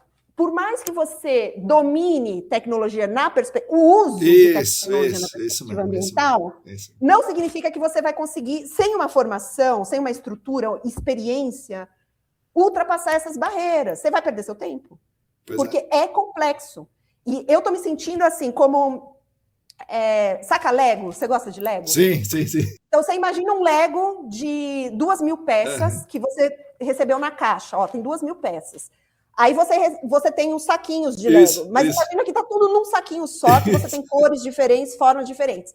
A gente... eu estou pensando muito nessa analogia, porque meu filho gosta muito de Lego, né? Então, eu imagino assim, a gente na área de meio ambiente estava trabalhando assim até este momento. Eu tenho esta figura do produto final, que é o laboratório, que é o relatório, desculpa, o formato, como a gente formatou, padronizou, o conteúdo e como tratar dados. E eu tenho esse saquinho de dados aqui. Transforme isso naquilo lá. Se vira. Só que eu não tenho manual. Eu não tenho, né? Eu tenho que estar na cabeça de cada um. Então, o que eu fiz num primeiro momento foi escrever esse manual para ele. Entendeu? Então, assim, primeiro eu expliquei a ideia geral e depois eu comecei, olha, a primeira tela tem que ser assim, assim, assado. A segunda tela, essa tela tem que conversar com aquela. E aí você vai fazendo campo por campo, palavra por palavra. E ele foi transformando isso em linguagem de programação. No meio do caminho, eu não posso deixar de mencionar a grata surpresa do embarque do Heitor nessa empreitada, que é o nosso terceiro sócio, né? Primeiro eu e o Zé, e aí o Heitor, eles se conheceram também aleatoriamente num curso de permacultura, por redes, né, de permacultura urbana em São Paulo, e ele também era programador. E aí eles começaram a trocar ideia, e o Zé falou assim, eu preciso de apresentar esse cara. Vamos conversar. Formou o trio, entendeu? Com todos os inputs, ele domina a programação, mas ele... Assim, ele fala, ele domina gestão de produto em tecnologia. Então, ele tem uma visão mais abrangente em tecnologia, como botar loja, como funciona a loja, como funciona a Google, que eu também não tenho, né? E o Zé também não, porque o Zé é programador. E aí a gente falou, bora, vamos. E aí, assim, nasceu a Escaleta. É o nome da nossa empresa, Escaleta Inovação, Sustentabilidade e Meio Ambiente. Que a gente está... O GAC App é o nosso primeiro produto, é como a gente entra no mercado, que está sendo desenvolvido assim com muito carinho, muita dedicação, muita atenção. Não está isento de bugs e detalhes a serem melhorados. Então, por isso que a gente fala assim para o pessoal, se acha qualquer coisa que te desagrada, me escreve, me manda um e-mail. Não é uma IA que vai te atender, sou eu mesma. Pode mandar um WhatsApp que a gente vai conversar. E eu vou procurar entender o que não está, do ponto de vista do usuário, vamos dizer assim, intuitivo, né? E é fácil da gente arrumar. É fácil, porque esses caras estão me convencendo que a gente não tem uma barreira tecnológica. A gente tem uma barreira de gestão. A tecnologia já está aí, a gente tem gente competente no Brasil para executar, formar, construir, só que o mercado de meio ambiente e de sustentabilidade tem uma barreira de gestão em termos, não é um gap, é uma fossa oceânica, em digitalização de dados para chegar no produto final, que são os 300 mil tipos de relatório. Em floresta está assim, agricultura está assim, ESG está assim, sustentável. E aí eu olhei para isso, por minha experiência na indústria, fora, dentro, né? Dá, né? E aí o GACAP vem nesse sentido da gente ir por aí, né? Tentar construir uma coisa que é brasileira e que é acessível, né? A gente entende que o nosso valor, com 2 horas de trabalho economizado, você já paga o preço do mês. E eu tenho certeza que ele economiza muito mais do que 2 horas em edição de perfis, em tratamento de dados, porque o perfil sai automaticamente desenhado num PDF, você sai com o Excel, as planilhas pré-formatadas, até isso você escolhe, eu não sabia disso, mas eu quero essa coluna aqui, tudo que você e quiser, dá para fazer, é só eu mandar a programação fazer. Uhum. Então, o que eu fiz com a minha experiência de edição de relatórios? Falei, bom, nos relatórios de amostragem de solo, tende a ter essas tabelas. Uhum. Então, você vai ter neste Excel várias abas. Então, essa aba aqui, dado de sondagem. Essa aba, dado sei lá, dado de sondagem assim, coordenada, nome do ponto, profundidade da sondagem, se tem amostra assim e não, o que você analisou? Porque eu sei que é uma tabela comum em introdução de relatório, introdução de capítulo de sondagem. E vai daí até, PID a cada 20 centímetros. Uhum. Você botou lá o PID no campo, 20 centímetros, mediu 0, 40 centímetros, né? Só em uma sondagem, ele já digitaliza para o desenho a bolinha, o resultado e a profundidade. Está no desenho. Então tem o desenho, né? A pessoa digita isso no campo, sai o desenho e sai o dado no Excel também, se ele quiser depois. Perfeito. Legal. Vamos testar? Vamos tentar. Porque eu sou meio atrapalhado, hein, Mari?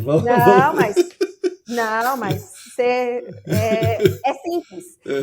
E se tiver qualquer questão ou dificuldade, a gente arruma. Porque é isso que a gente está aprendendo com tecnologia.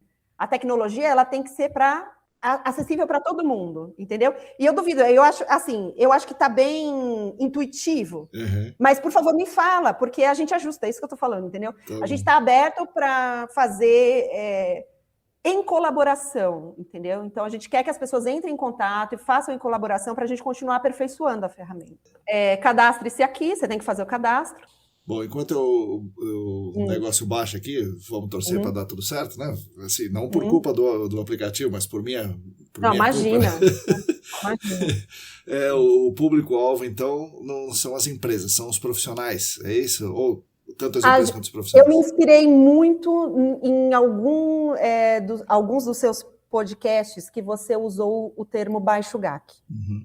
É isso, abaixo do radar, né? O GAC é abaixo do radar, sim. Baixo GAC, ou seja, são PJs, são pessoas que estão fazendo projetos, que estão, muitas vezes elas até estão dentro das grandes empresas, mas elas estão fazendo hora extra pra caramba, indo trabalhar de final de semana.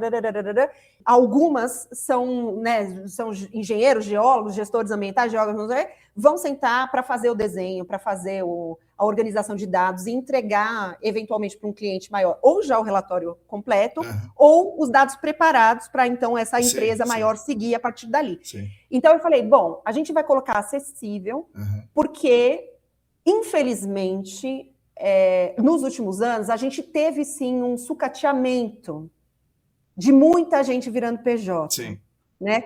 E a grana foi apertando, entendeu? Então eu falei assim, eu vou colocar uma coisa acessível para essa galera, porque eu tenho certeza que ajuda, economiza tempo, melhora o trabalho, melhora até a qualidade de vida, entendeu? Porque você sobra tempo, né? Sim. E aí eu espero que as pessoas tenham mais tempo para viver suas vidas privadas, porque vai economizar tempo em tratar dado, digitar, porque a digitalização ela está automatizada. Essa é a o nosso desejo, né? Que as pessoas recebam dessa maneira, que nossa visão, que elas usem, que seja útil. O que não está útil, o que não está legal, fala para a gente muda, né? Porque é a coisa que o Calvin falou, que os meus sócios estão de olhos brilhando depois de ouvirem algumas das entrevistas do Calvin. A gente está assim, vamos falar com ele. Porque é isso, é a construção coletiva. A tecnologia tem muito isso, e por isso que existem os open source e tudo mais. Sim. Então, o GACAP, apesar de não ser 100% free, porque todo mundo tem boleto para pagar, a gente está entendendo que ele está num valor muito acessível, que cabe dentro dos projetos, principalmente ajuda o pessoal PJ. Conseguiu? Acho que sim. Perfeito. Tá começando a abrir aqui. Pela loja é mais fácil. É que você está em primeira mão vendo a nossa última versão, que vai estar na loja nos próximos dias, né? Mas tem várias funcionalidades que eu acho agregadas em relação ao que está na loja. Perfeito. Cadastre-se. Bom, tá aqui. Bem-vindo ao GAC App. Comece. Próximo vem as instruções. Seus abra o seu coração. Tudo que não dá para entender, que tá feio. É legal, tem aqui, né, o aplicativo, tem o símbolo da nuvenzinha para eu baixar alguma coisa, né, aqui, né, para cadastrar o projeto. Depois, isso, porque aí, deixa eu explicar essa parte, assim, ele grava os dados no telefone e vai mandando para a nuvem sempre que o telefone está conectado à internet. Por quê? Porque a gente sabe que a gente trabalha em área remota, então eu não posso depender da internet, então eu salvo no telefone. Se você está num campo que tem internet, você está salvando, ele está mandando para a nuvem. Certo. O relatório, né? Sim. Enfim, e aí, da nuvem, quando a gente tiver web, quem tiver no escritório vai entrar no web e já vai ver você terminou o perfil agora, preenchi, conectou à internet, a pessoa abaixa o PDF da sondagem do poço, dos dados de amostragem de água. Então, a Jane, querida, você vai começar, você não vai precisar esperar a galera voltar do campo com um monte de dado de papel, você vai poder ficar monitorando sua equipe de campo, olha... Terminei agora o PM1, subi aí os dados, baixa a planilha e vê. Opa, não, confere na hora. Não, gente, ó, isso aqui tá errado. O que vocês fizeram aí que não bate no banco de dados, entendeu? Então, até isso é um ganho, sabe? É assim, a gente mudar um pouco, acelerar o processo de análise, mas economizar muito tempo com fluxo de dados, entendeu? Sim. Então, vamos lá. Projetos. Isso. Clico mais aqui. Aí, responsável técnico, você pode adicionar. O laboratório. Aqui eu peguei a lista de associados da ESAS, que está no site. Então, todos os laboratórios que aparecem lá como associados estão na nossa lista, mas não se limita a tal. É só para entrar. Porque todo mundo que não está na ESAS, laboratórios que eventualmente estão ouvindo e não estão na lista, entre em contato com a gente, que eu atualizo essa lista assim, ó, rapidinho. Legal. E aí, na próxima versão, o seu laboratório já vai estar lá no seletor, para não ser editado. Por outro lado, até lá a gente sempre tem a opção outros nas nossas listas. Então, a opção outros abre um campo para você editar qualquer coisa que não esteja previamente especificado nas listas. Então, as listas são um facilitador de preenchimento, que para você não ficar editando. É o basicão, né? E os parâmetros, tem lá, BTEC, CETES, para você não ter que ficar digitando coisa a coisa, você seleciona, adiciona, seleciona, adiciona. Campo, né? Interessante, pois tem que ser, né? Rápido, legal. Tá aqui, ativo, né? Projeto criado com sucesso. Aí abre aí o seu projeto, por favor. Aí aparece formulário, certo? Sim. Qual que você quer fazer? Vamos fazer sondagem, começar do começo. Isso, novo formulário, criar formulário. Novo formulário. Perfil de sondagem. Perfil de sondagem, tá aqui. Isso. Coordenadas antes do campo, né? Preenche as coordenadas. Se quiser, se não quiser... Por que a gente não automatizou aqui e vai depender da galera? Se a galera falar assim, Mariana, ajuda a automatizar, é possível, a gente faz. Mas por quê? Os celulares geralmente têm um erro maior do que o GPS que a gente manda para o campo. Sim. E para muitas vezes, por exemplo, para modelo, não funciona. Você precisa de uma precisão maior. Sim. E aí, eles até brigaram comigo. Falei, calma, gente, eu acho que não. Vamos ouvir os técnicos do mercado? Então, assim, se quiser, se a maioria disser não, vai ajudar muito, e depois... Mas isso aqui foi pensado o quê? A pessoa está com um GPS de precisão em campo, pegando dado muito mais preciso do que o automático que eu consigo buscar para o celular. Então, a gente deixou aberto esse campo para olhar no GPS de precisão e editar. Eu acho que pode dar a opção para ele, né? Você quer aqui, né? Isso, perfeito. Pode dar. Você quer usar o GPS do celular ou tal? Eu posso criar, vou anotar aqui já esse item, porque aí a gente inclui, né? E outra coisa que eu me inspirei na Jane também, hoje, que ela disse, né, que, quer dizer, isso foi em 2022, talvez já tenha GPS que mande dado por Bluetooth, ou se não tiver, no futuro vai ter. Então, eu posso muito bem abrir uma porta no futuro e falar, olha, buscar equipamento, aí o GPS mede, trago o dado direto. Tecnologia tem para... Não estamos inventando a roda, entendeu? Então, item a item, grão a grão que a gente vai trazendo o que já existe para dentro dessa plataforma que a gente está criando. Aí, a única coisa que eu vou pedir para a gente dar mais atenção aqui, você pode colocar teste, mas aí, isso, quando chegar em correção da compactação de material, aí isso aí eu quero que você veja também. Legal, vamos lá. Foi uma dificuldade que você externalizou, que é uma coisa que pode ajudar, né? Vamos lá, método... Então, a profundidade, vamos dizer. Primeiro aqui o método de perfuração, né? Tá aqui. Direct push, rotativa manual, rotativa mecanizada, percussiva e tal. Tá. De novo, tem a opção outros, se clica em outros, sim. abre uma... Né? Essa lista não se esgota. Se está desatualizado, me manda o que vocês querem na lista que a gente inclui rapidamente. Legal. Deixa eu ver aqui. Tá, o Piston Sampler está aqui, Direct Push. Eu acho que você pode colocar single tube revestido, que é coisas que usam, né? Single tube revestido, e dual tube. São possibilidades que... Não estava com a caneta na mão. Ah, legal. Mas depois eu vou ouvir, tudo que você falou, mas eu já vou anotar, porque vai para o meu backlog hoje ainda. Comprimento da haste em centímetros, né? E daí vai... Tá, vamos lá. Vou botar 120 centímetros aqui. Uso de liner, sim. Perfeito. E aí o diâmetro... Da perfuração. Tá, escreve polegadas, centímetros ou milímetros, né? Então, vou colocar em polegadas, para dar uma graça aqui. 2,5. É ponto mesmo, né? Não vírgula. Aceita os dois na edição, mas ele vai acabar... Foi um bug que a gente corrigiu esses dias, tá? Você pode editar... Eu estou editando junto com você. Eu estou fazendo a vírgula aqui, mas aceita os dois. Tá. Pode ser que na tela você veja que é ponto, mas ele entendeu. Tá. Né? Legal. Aceita os dois. Resposta do meu time. Legal. Equipe de campo, Mariana, Marcos e Zé. Vamos lá. Responsável pelo preenchimento, nenhum. Beleza. Correção... Não, sim. Responsável pelo preenchimento é o Marcos. Tá. Responsável pelo preenchimento deste formulário. Tá legal. Né? Tá. E aí entra a assinatura, Sim. como a gente faz em campo. Quem escreveu aquele papel da descrição? Então, está todo mundo em campo, mas quem documentou foi o Marcos. Tá certo. É o que o Calvin falou lá no negócio dele como o data owner, né? Exatamente. Daí eu ponho nova haste aqui? Sim. Aí você põe, por exemplo, de até... Você já colocou que a sua haste tem 120 centímetros, certo? Então, vamos supor que a gente está batendo o primeiro método, de 0 a 1,2. Aí, quanto que voltou no seu amostrador? Quantos centímetros voltou no seu amostrador? Você desceu 1,120 centímetros. Comprimento do material recuperado, não é isso? Voltou... Bota aí, o que você mediu? 83, vai. Em vez de voltar 120, ele voltou compactado. Tá, centímetro então, 83, beleza.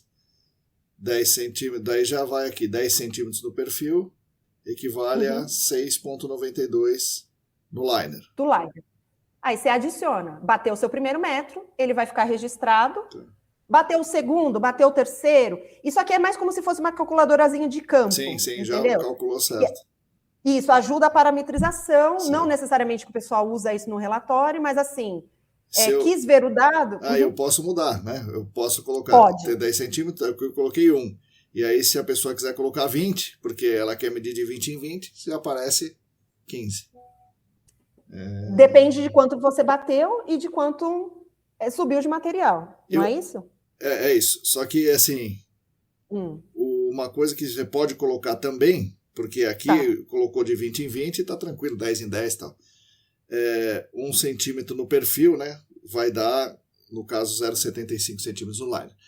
Eu acho que poderia ter um negócio que é o seguinte: 1 centímetro no liner dá quanto no perfil? Porque às vezes a pessoa mede, né? Isso. É só a gente inverter essa lógica. Isso. Não, você acha que fica mais fácil? Não, precisa dos dois. Precisa dos dois. Precisa dos dois, tá. Adicionar. Isso. 1 centímetro liner, quantos no perfil? Isso. Certo. Legal. Você percebe que isso é uma coisa muito simples? Então, eu imagino, né? Deve ser simples para quem está programando. Não é simples a gente fazer no papel, uma regrinha de 3? Sem dúvida nenhuma. Na programação, para os caras, é simples também. Você entende? Pois é. Não tem por que a gente sofrer com isso mais. Materiais, né? Descrição, você vai descrever. Tem a textura aqui, até o jeitinho de tanto a cor quanto o padrão, né? Para você... Isso. Né? Se tem indícios de contaminação, tem o checkbox, aí você escolhe uma caixa de descrição, você, forte de diesel, sei lá, né? Textura também, você clica nos indícios e descreve, tem o campo da descrição. Descrição complementar, isso foi uma coisa que a gente se preocupou muito, e sempre ter caixa para descrição. Porque se eu travo tudo, a pessoa vai começar a anotar coisa em papel, entendeu? Sim. E aí, não, sempre vai ter, se sentir falta de caixa para descrição livre em algum lugar, pode falar com a gente que a gente coloca. É simples. Aqui é areia argilosa. Eu acho que podia colocar aqui... Bom, você colocou areia argilosa, areia siltosa. Argila tá tudo certo. Você pode colocar... Não tá aqui, né? Silt, né? O silt tá só silt. Você pode pôr silt, silt arenoso, silt argiloso. No caso da areia, é legal você colocar areia fina, areia média, areia grossa. Areia fina argilosa, sabe? Areia fina siltosa. Você acha melhor isso estar escrito? Isso vai facilitar em campo. Porque, assim, eu coloquei geral, areia tal, porque você tem a descrição complementar, e aí você pode colocar assim, grossa, dararã, entendeu? E aí não vira a minha visão, mas assim, dá para fazer. Se todo mundo achar que é mais fácil colocar uma lista enorme para reduzir tempo de digitação, a gente faz. Mas a minha visão era que essa lista ia ficar muito comprida, e aí a pessoa ia ficar assim para achar aquela especificidade, e isso irrita um pouco. Mas pode ser a minha visão. Você acha que ajuda? Eu acho que ajuda. Então, colocar todos os tipos de arenosa, siltosa, com granulometria fina, média... Eu acho que sim, pelo menos... Vamos fazer uma enquete? Vamos fazer uma enquete.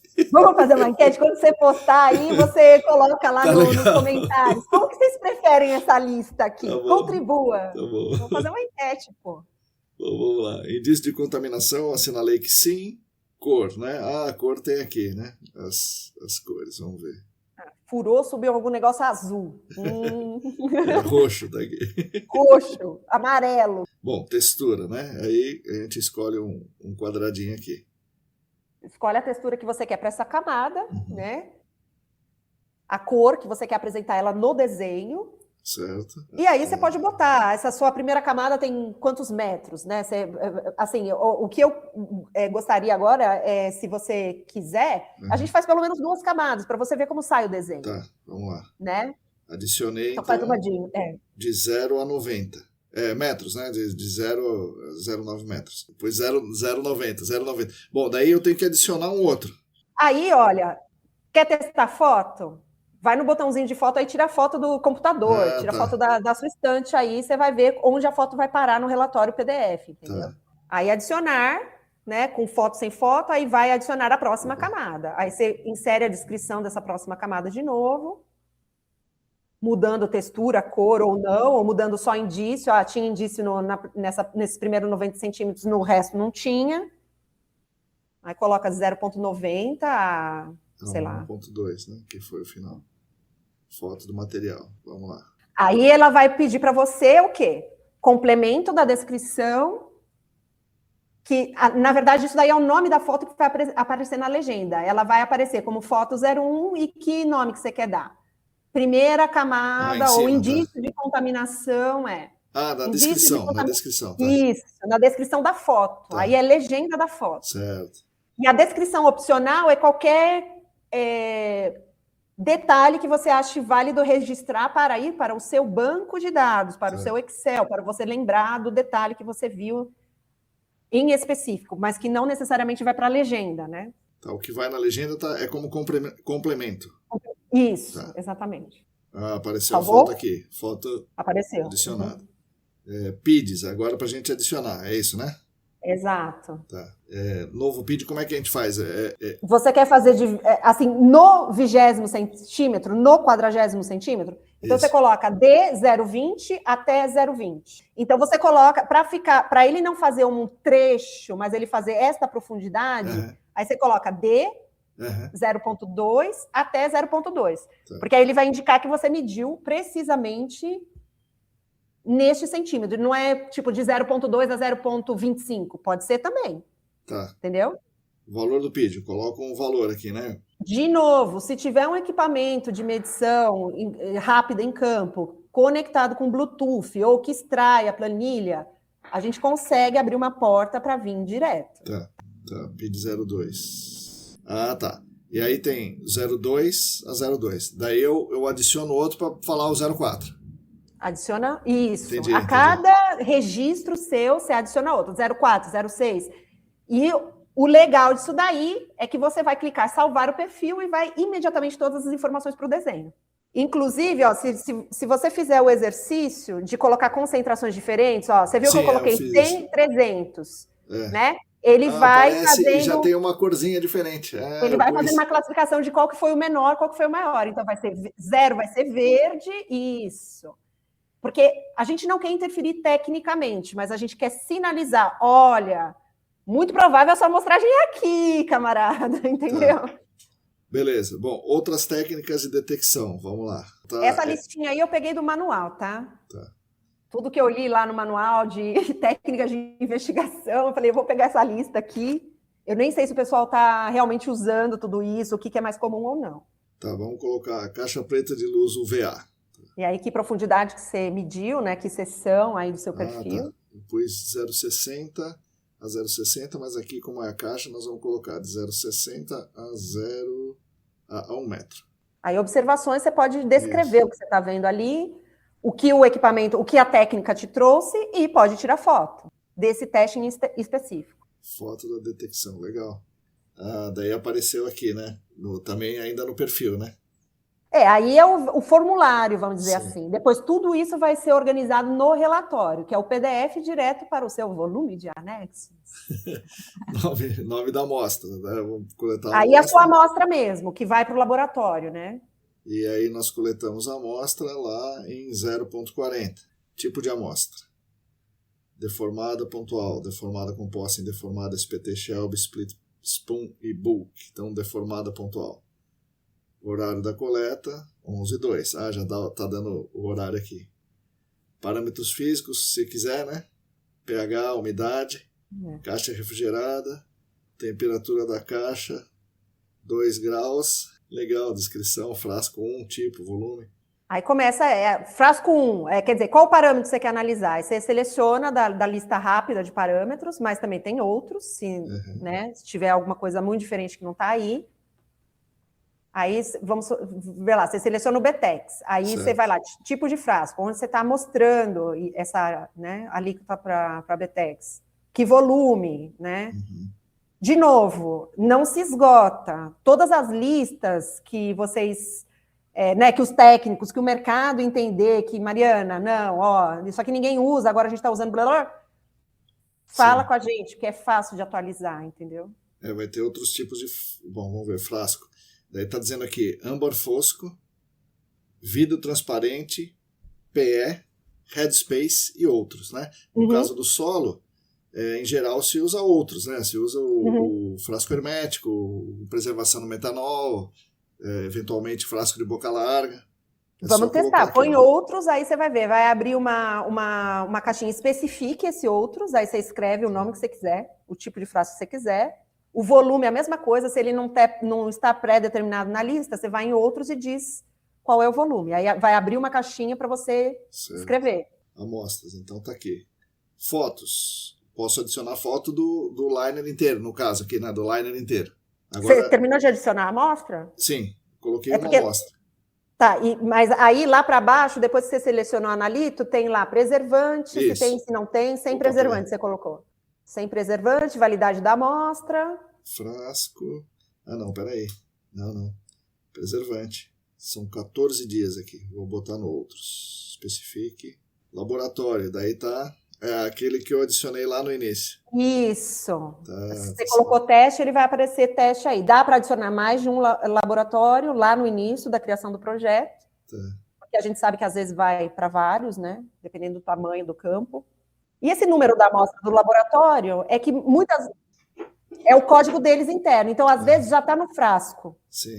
E aqui tem digitalização também, tá? Mas cenas dos próximos capítulos. Isso. Aqui eu não vou...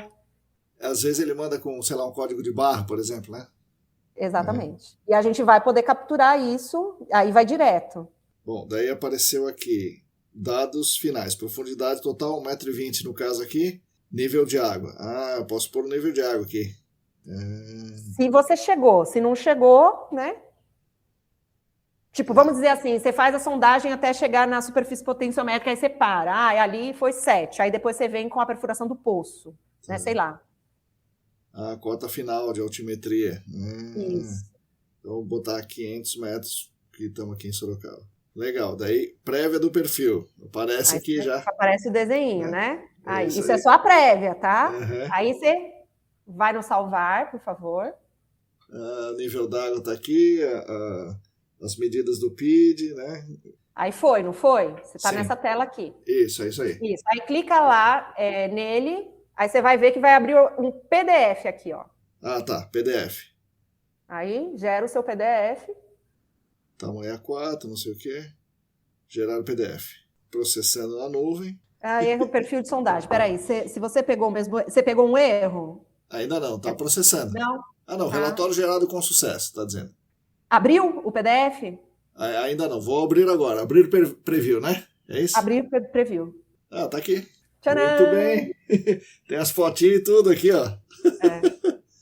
Que legal. Perfil desenhado, os seus indícios de contaminação estão escritos da maneira que você gostaria, o resultado de PID tá da maneira que você gostaria. Tá, compartilhar, já vou compartilhar com você, Mari. Ou você compartilha com o seu próprio e-mail, e aí você vai ter... Também, pode ser. Né? A ideia inicial é essa, né? Em breve a gente vai ter web, e aí esse compartilhar pode ser assim, vou compartilhar rapidinho, porque alguém está precisando em algum lugar. Aí compartilha por WhatsApp, mas no escritório você vai lá e baixa o PDF. Observado a fluorescência. É isso aí, tá aqui, tá tudo aqui. Tudo que foi observado, que foi digitado, tá aqui.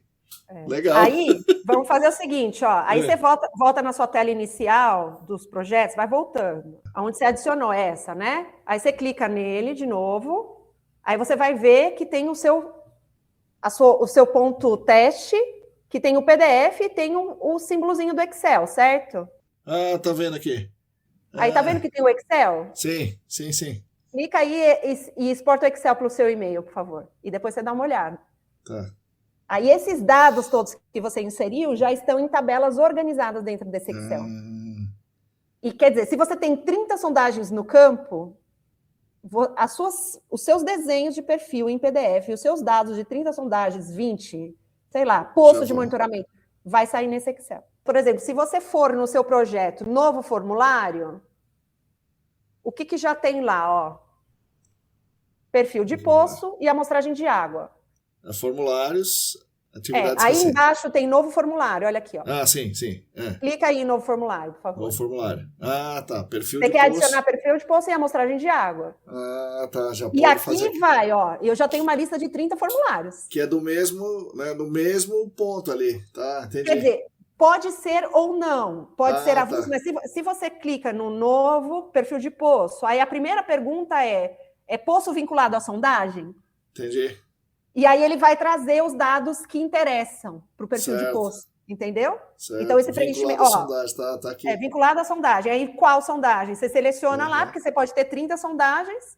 Sim. E aí ele vai trazer alguns dados que interessam. E aí passa para o preenchimento do formulário de poço, nome do poço, tipo do poço, data, coordenada, blá, blá, chuva, 24 horas, como está o tempo agora, equipe de campo. Método de perfuração, e a gente vai na tela, o negocinho parece girar, né? Interessante. Ah, nossa, eu não tinha... Parece perfurar, realmente. Ah, não, é Right Overflowed by 35 pixels. Sei lá. Então tem algum problema. Pode ser que tenha um problema. Achei legal, mas não sei se é um problema ou não.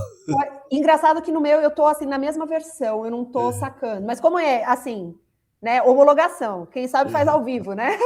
É isso aí.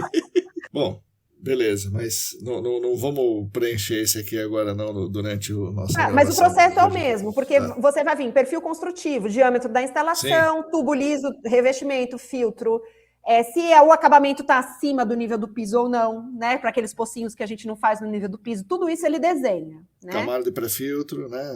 Camada e cama de pré-filtro, se você teve que preencher o fundo até, né? O poço não foi até o final, enfim. Certo. Isso já pensando nos poços de vapor, que eu acho que, né? E acabamento, cadeado, se o cadeado tem senha do cadeado, pá, vai. E aí, mesma coisa, ele vai ter dados finais, fotos, aí você vai mandar salvar o perfil, aí vai gerar o PDF, todos esses dados já vão automaticamente ser tabulados e exportáveis no Excel. A amostragem de água, a mesma coisa. É o nível da água, legal. E acrescentar um campo para pôr a turbidez, ainda que, né, seja um número ou seja visual, porque a norma atual permite que seja visual. Então, tá. Bom, Mari, legal, gostei disso aqui, interessante. Mas Obrigada. vamos falar da sua história. Então, a Escaleta é uma empresa, você e seus 2 sócios. Vão desenvolver vários produtos. O primeiro produto é esse que nós acabamos de testar aqui ao vivo, o GAC App, que vai fazer formulários esse início aqui dos trabalhos de campo do GAC. Amostragem de solo, instalação de poço, amostragem de água e amostragens de ar. Então, basicamente é isso. Está na loja do Google, né, do Play Store. Isso, né, Play Store. Legal. É só buscar por GAC App ou entra no gacapp.com.br, aí tem lá, baixa aqui, tem Fale Conosco, agente de demonstração, que é basicamente para fazer o que eu fiz com você, e orientando a pessoa, já mexendo para, né, ela já ir tendo essa degustação. Sim. Então, esse é o primeiro produto da Escaleta. Agora, a visão é a fossa, o abismo. Que tem tanta coisa para fazer.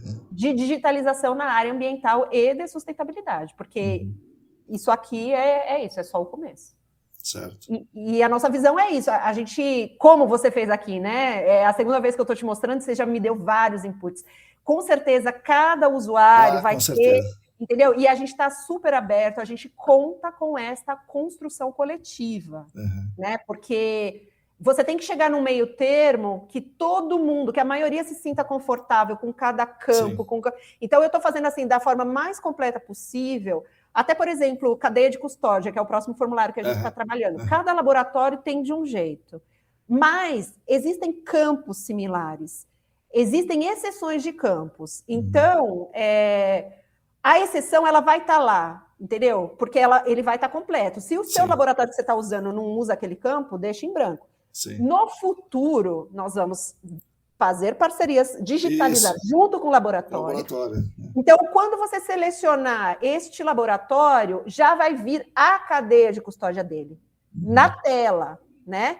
Então, ele vai falar, eu estou trabalhando com a Bioagri, estou trabalhando com a Merrier. Então, eu já sei qual é o procedimento dele, eu já sei até qual é a lista de frascos que eles usam. Né? Então, essas listas, elas vão ser, vamos dizer assim, um funil de seleção a partir dos laboratórios que você trabalha. Sim. Legal. E, bom, vocês são remunerados aí pelo... o aplicativo é pago, assim? É pago assinatura ou é pago assim? Eu compro ele? Como é que funciona? Não, é assinatura. A gente colocou na loja por R$150 mensais. Gerem quantos relatórios, relatório é cada PDF, Excel, ou se você tem mais de um perfil, vai aparecer o PDF completo, o Excel completo, para você não ter que ficar gerando um a um, né? E, então, isso daí, nesse momento, a gente ainda está com a cara e com a coragem, então ninguém tem salário, é uma startup mesmo, né? Então, cara e coragem. É startup de verdade, não é daqueles mitos da garagem, né, que não existe. Não, então, assim, eu estou em dedicação exclusiva, mas todos os receios de segurança que a gente sempre teve, e eu sempre tive, porque eu sou uma pessoa analógica, eu não tenho essa segurança tecnológica. Os caras trabalham com cartão de crédito. Não é possível que quem trabalha com banco ou com cartão de crédito não consiga transferir esse conhecimento para áreas contaminadas. De segurança de dados, né? De segurança de dados. E já tive vários debates, até eu me sentir segura. Para uma conversa mais técnica, aí eu preciso deles. Sim. Né? Mas o fato é que existe uma segurança de dados. Existe uma segurança de dados, ela tem esse background. Mas a gente colocou o app na loja faz 10 dias, né? A gente já está trabalhando faz meses. Mas, assim, a gente está contando com a construção coletiva, com o preço acessível, com uma ferramenta que a gente entende que é robusta e segura. Quanto mais gente aderir nesse primeiro momento, mais rápido eu consigo desenvolver mais e melhor. E aí eu consigo trabalhar a diversificação de produtos. Eu vou falar, eles falam, melhor não falar, mas já que a gente já está falando disso, uma ideia que eu tenho é fazer um diagnóstico e um roadmap para qualquer empresa de consultoria ambiental, que é o meu forte, em digitalização. Então, assim, eu sei como são os dados tratados, como são coletados, blá, blá, blá. E eu tenho os caras que olham para mim e falam, esse sistema conversa com esse, é assim que eu faço esse sistema conversar, eu mando esse sinal para cá, blá, blá, blá, dá. Então, a gente pode fazer, a partir do ano que vem, eu vou dizer, senão eles vão me matar quando eles ouvirem isso, mas oferecer diagnóstico de digitalização e roadmap para você atingir um nível de digitalização mais avançado dentro do seu negócio de consultoria ou dentro da sua indústria, na área de meio ambiente, porque é isso que a gente gosta de fazer. É uma consultoria também, então a gente está formatado como uma consultoria em tecnologia e meio ambiente específica. Né? Então, não é uma associação, eu não estou me associando com uma empresa de tecnologia, não, nós somos, os caras são isso, entendeu? Certo, eu acho que esse é o grande diferencial. Pô, legal, muito bom. Ô, Mariana, vamos ter que interromper a nossa gravação. Não, vamos lá, então, tá bom. Eu vou, antes da gente sair, uma coisa muito importante, quero que você dê alguma indicação aí de algum filme, de algum livro, alguma coisa aí para os nossos ouvintes. Olha, eu não poderia, eu já estava com uma indicação que foi o livro que mais mexeu com a minha cabeça, que eu li nos últimos meses, quer dizer, no último semestre do ano passado, quando eu estava nessa preparação de voltar na Alemanha. E depois de ouvir essa entrevista da Jane, mas eu tive certeza que é esse livro que eu tenho que falar, que é o Defeito de Cor. Né? E, assim, é um catatal de 500, 600 páginas, que é um romance, mas não é. Então, a primeira coisa que eu indicaria é para as pessoas lerem o prólogo. Como ela explica que ela chegou nessa história. Isso é importantíssimo. Isso fala mais que o próprio livro. E depois, o próprio livro, que é um romance, mas ele é uma aula de história. Então, é uma aula de história, ele é um livro que emociona, que sensibiliza, e ele é um livro necessário. Resumidamente, é a história de uma menina que foi sequestrada num país africano para ser escravizada, para virar como se fosse uma boneca, uma dama de companhia de uma sinhazinha na Bahia. E ela vai relatando em primeira pessoa tudo que ela se lembra de quando ela foi sequestrada, com a irmã gêmea, tudo que aconteceu dentro do navio, o que aconteceu quando eles chegaram, né, o período de quarentena, as belezas naturais e tal. Então, vai narrando toda a história dela. E depois, quando ela tem filhos, a relação com os filhos, tudo que aconteceu. Então, assim, se a gente não entender a nossa história, a gente não vai entender... Muita coisa que é necessário, né? É isso mesmo. A gente não vai entender esse país. Então, eu só poderia dizer isso, principalmente depois de ouvir a entrevista da Jane hoje, que é esse. E o livro do Laurentino Gomes, né, da escravidão, os 3 volumes ali são interessantes, muito interessantes, né, e fala mais, não num romance, né, mas fala coisas que aconteceram. E uma das que eu achei assim mais absurdas, dentre tantas, né, é que entre a pessoa ser capturada em algum lugar da África e ir para o mercado de escravos, imagina, tem um mercado de escravos, transportada no navio, período de quarentena, e ser destinada aos engenhos, ou aos empreendimentos dos empresários, né, da economia europeus. Exato. 50%, entre 50% e 60% das pessoas perdiam a vida nesse processo. Mudou dinâmica de... Eu não sei se posso estar falando uma besteira, mas tem história que mudou dinâmica do tubarão. Sim, é um absurdo, né? Tá no livro, nesse livro do Laurentino Gomes está lá. E aí quem não foi jogado ao mar, eventualmente morreu doente, na chegada ou no porão do navio, enfim. É inacreditável, assim, né? Se a gente não falar sobre isso, a gente não vai entender por que a Jane é uma das únicas. Sim. Entendeu? Porque que eu, mesmo no SESI, eu me lembro de 2 ou 3 amigos negros. Sim. na escola naquele momento. Então, sim, assim, é uma coisa que a gente está sempre atento, principalmente a gente que está na escola, né, que veio de escola pública, né, não tô, faz muito tempo isso já, mas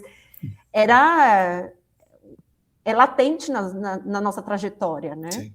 Bom, Mari, assim, muito obrigado por ter falado comigo, por ter contado essa história, e achei muito legal, e desejo, né, em nome de toda a nossa comunidade, uma muito boa sorte para Escaleta Company e o GAC App em específico, e espero que tenha uma longa e frutífera trajetória aqui. Obrigado, então, Mari.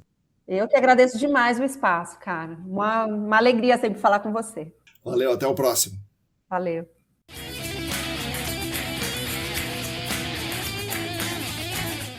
Bom, pessoal, espero que vocês tenham gostado desse episódio duplo e sensacional com a Mariana de Paula. Que coincidências interessantes, né? Ela foi minha aluna somente por um ano no Guaraci, mas nós já podíamos ver ali, ela e muitas outras pessoas de famílias de trabalhadores e trabalhadoras que viam naquela escola a possibilidade de encontrar um caminho, e talvez por isso era tão bacana trabalhar lá. As pessoas realmente queriam estar lá. E depois vê-la no Senac, né? Foi uma belíssima surpresa, realmente, um negócio muito interessante. Bom, como vocês puderam ver, a batalha, a luta, a busca pelo que ela considera mais importante para a sua vida, ela foi atrás, com unhas, com dentes, com todo o seu corpo e sua alma. Foram muitas as experiências que é até difícil destacar alguma coisa, mas o acúmulo de conhecimento em muitas áreas diferentes, além da vivência, né, fora do trabalho, né, na batalha, na luta, é algo que moldou realmente a profissional Mariana, como pudemos ouvir aqui. Muita competência técnica e ainda maior a inteligência interpessoal construída em toda a sua vida e que ficou muito claro no nosso podcast, como vocês todos e todas puderam ouvir aqui. Mas o episódio é dedicado ao GAC App, que imagino vocês tenham compreendido bem do que se trata, como funciona, quais são os objetivos, usos e limitações. Vocês me ouviram, né, testando ali, e é um negócio realmente muito bacana e ajuda muito. E é mais um produto que tem como objetivo facilitar a vida de quem trabalha no GAC. Mas esse tem a particularidade de ser especialmente pensado para o profissional autônomo, do chamado GAC abaixo do radar, e está disponível na loja de aplicativos do Google, né? Então é uma coisa bem acessível, assim, bem aberta. E ainda eu acho que o episódio por inteiro é inspirador para as pessoas que fazem o GAC no dia a dia, que não tiveram o privilégio de estudar em grandes escolas e cursar graduações nas universidades em tempo integral, mas que conseguem viver do seu trabalho num mercado como o nosso, né, do GAC, e que tem a possibilidade de tentar colocar uma ideia em prática e oferecer para os seus iguais. Se ela diz que é uma fossa abissal na digitalização de dados no GAC, na sustentabilidade, no mercado ambiental como um todo, talvez seja a fossa das Marianas. Vida longa ao GAC App e à Escaleta. Agradeço demais então a Mariana pela conversa e pelo compartilhamento, dentro e fora do ar, e pelas belas palavras que ela dirigiu a mim. Agradeço também aos nossos patrocinadores, a Clean Environment Brasil e a Vessel Group. Agradeço às pessoas queridas que são apoiadoras financeiras no Apoia-se. E claro, somos especialmente gratos a vocês que nos ouvem aqui todas as semanas. Vocês são a real razão de existência do que propomos e conduzimos nos estúdios ECD. Continuem conosco nesse podcast, está disponível no Substack, no YouTube, no Spotify, nos agregadores. Também na nossa querida newsletter, cujo link de inscrição está na descrição desse episódio. E estamos nas redes, o Instagram é @ECDambiental, o Telegram é canal Áreas Contaminadas. Enfim, fiquem conectados conosco. A todos e todas vocês, muito obrigado e até a semana que vem.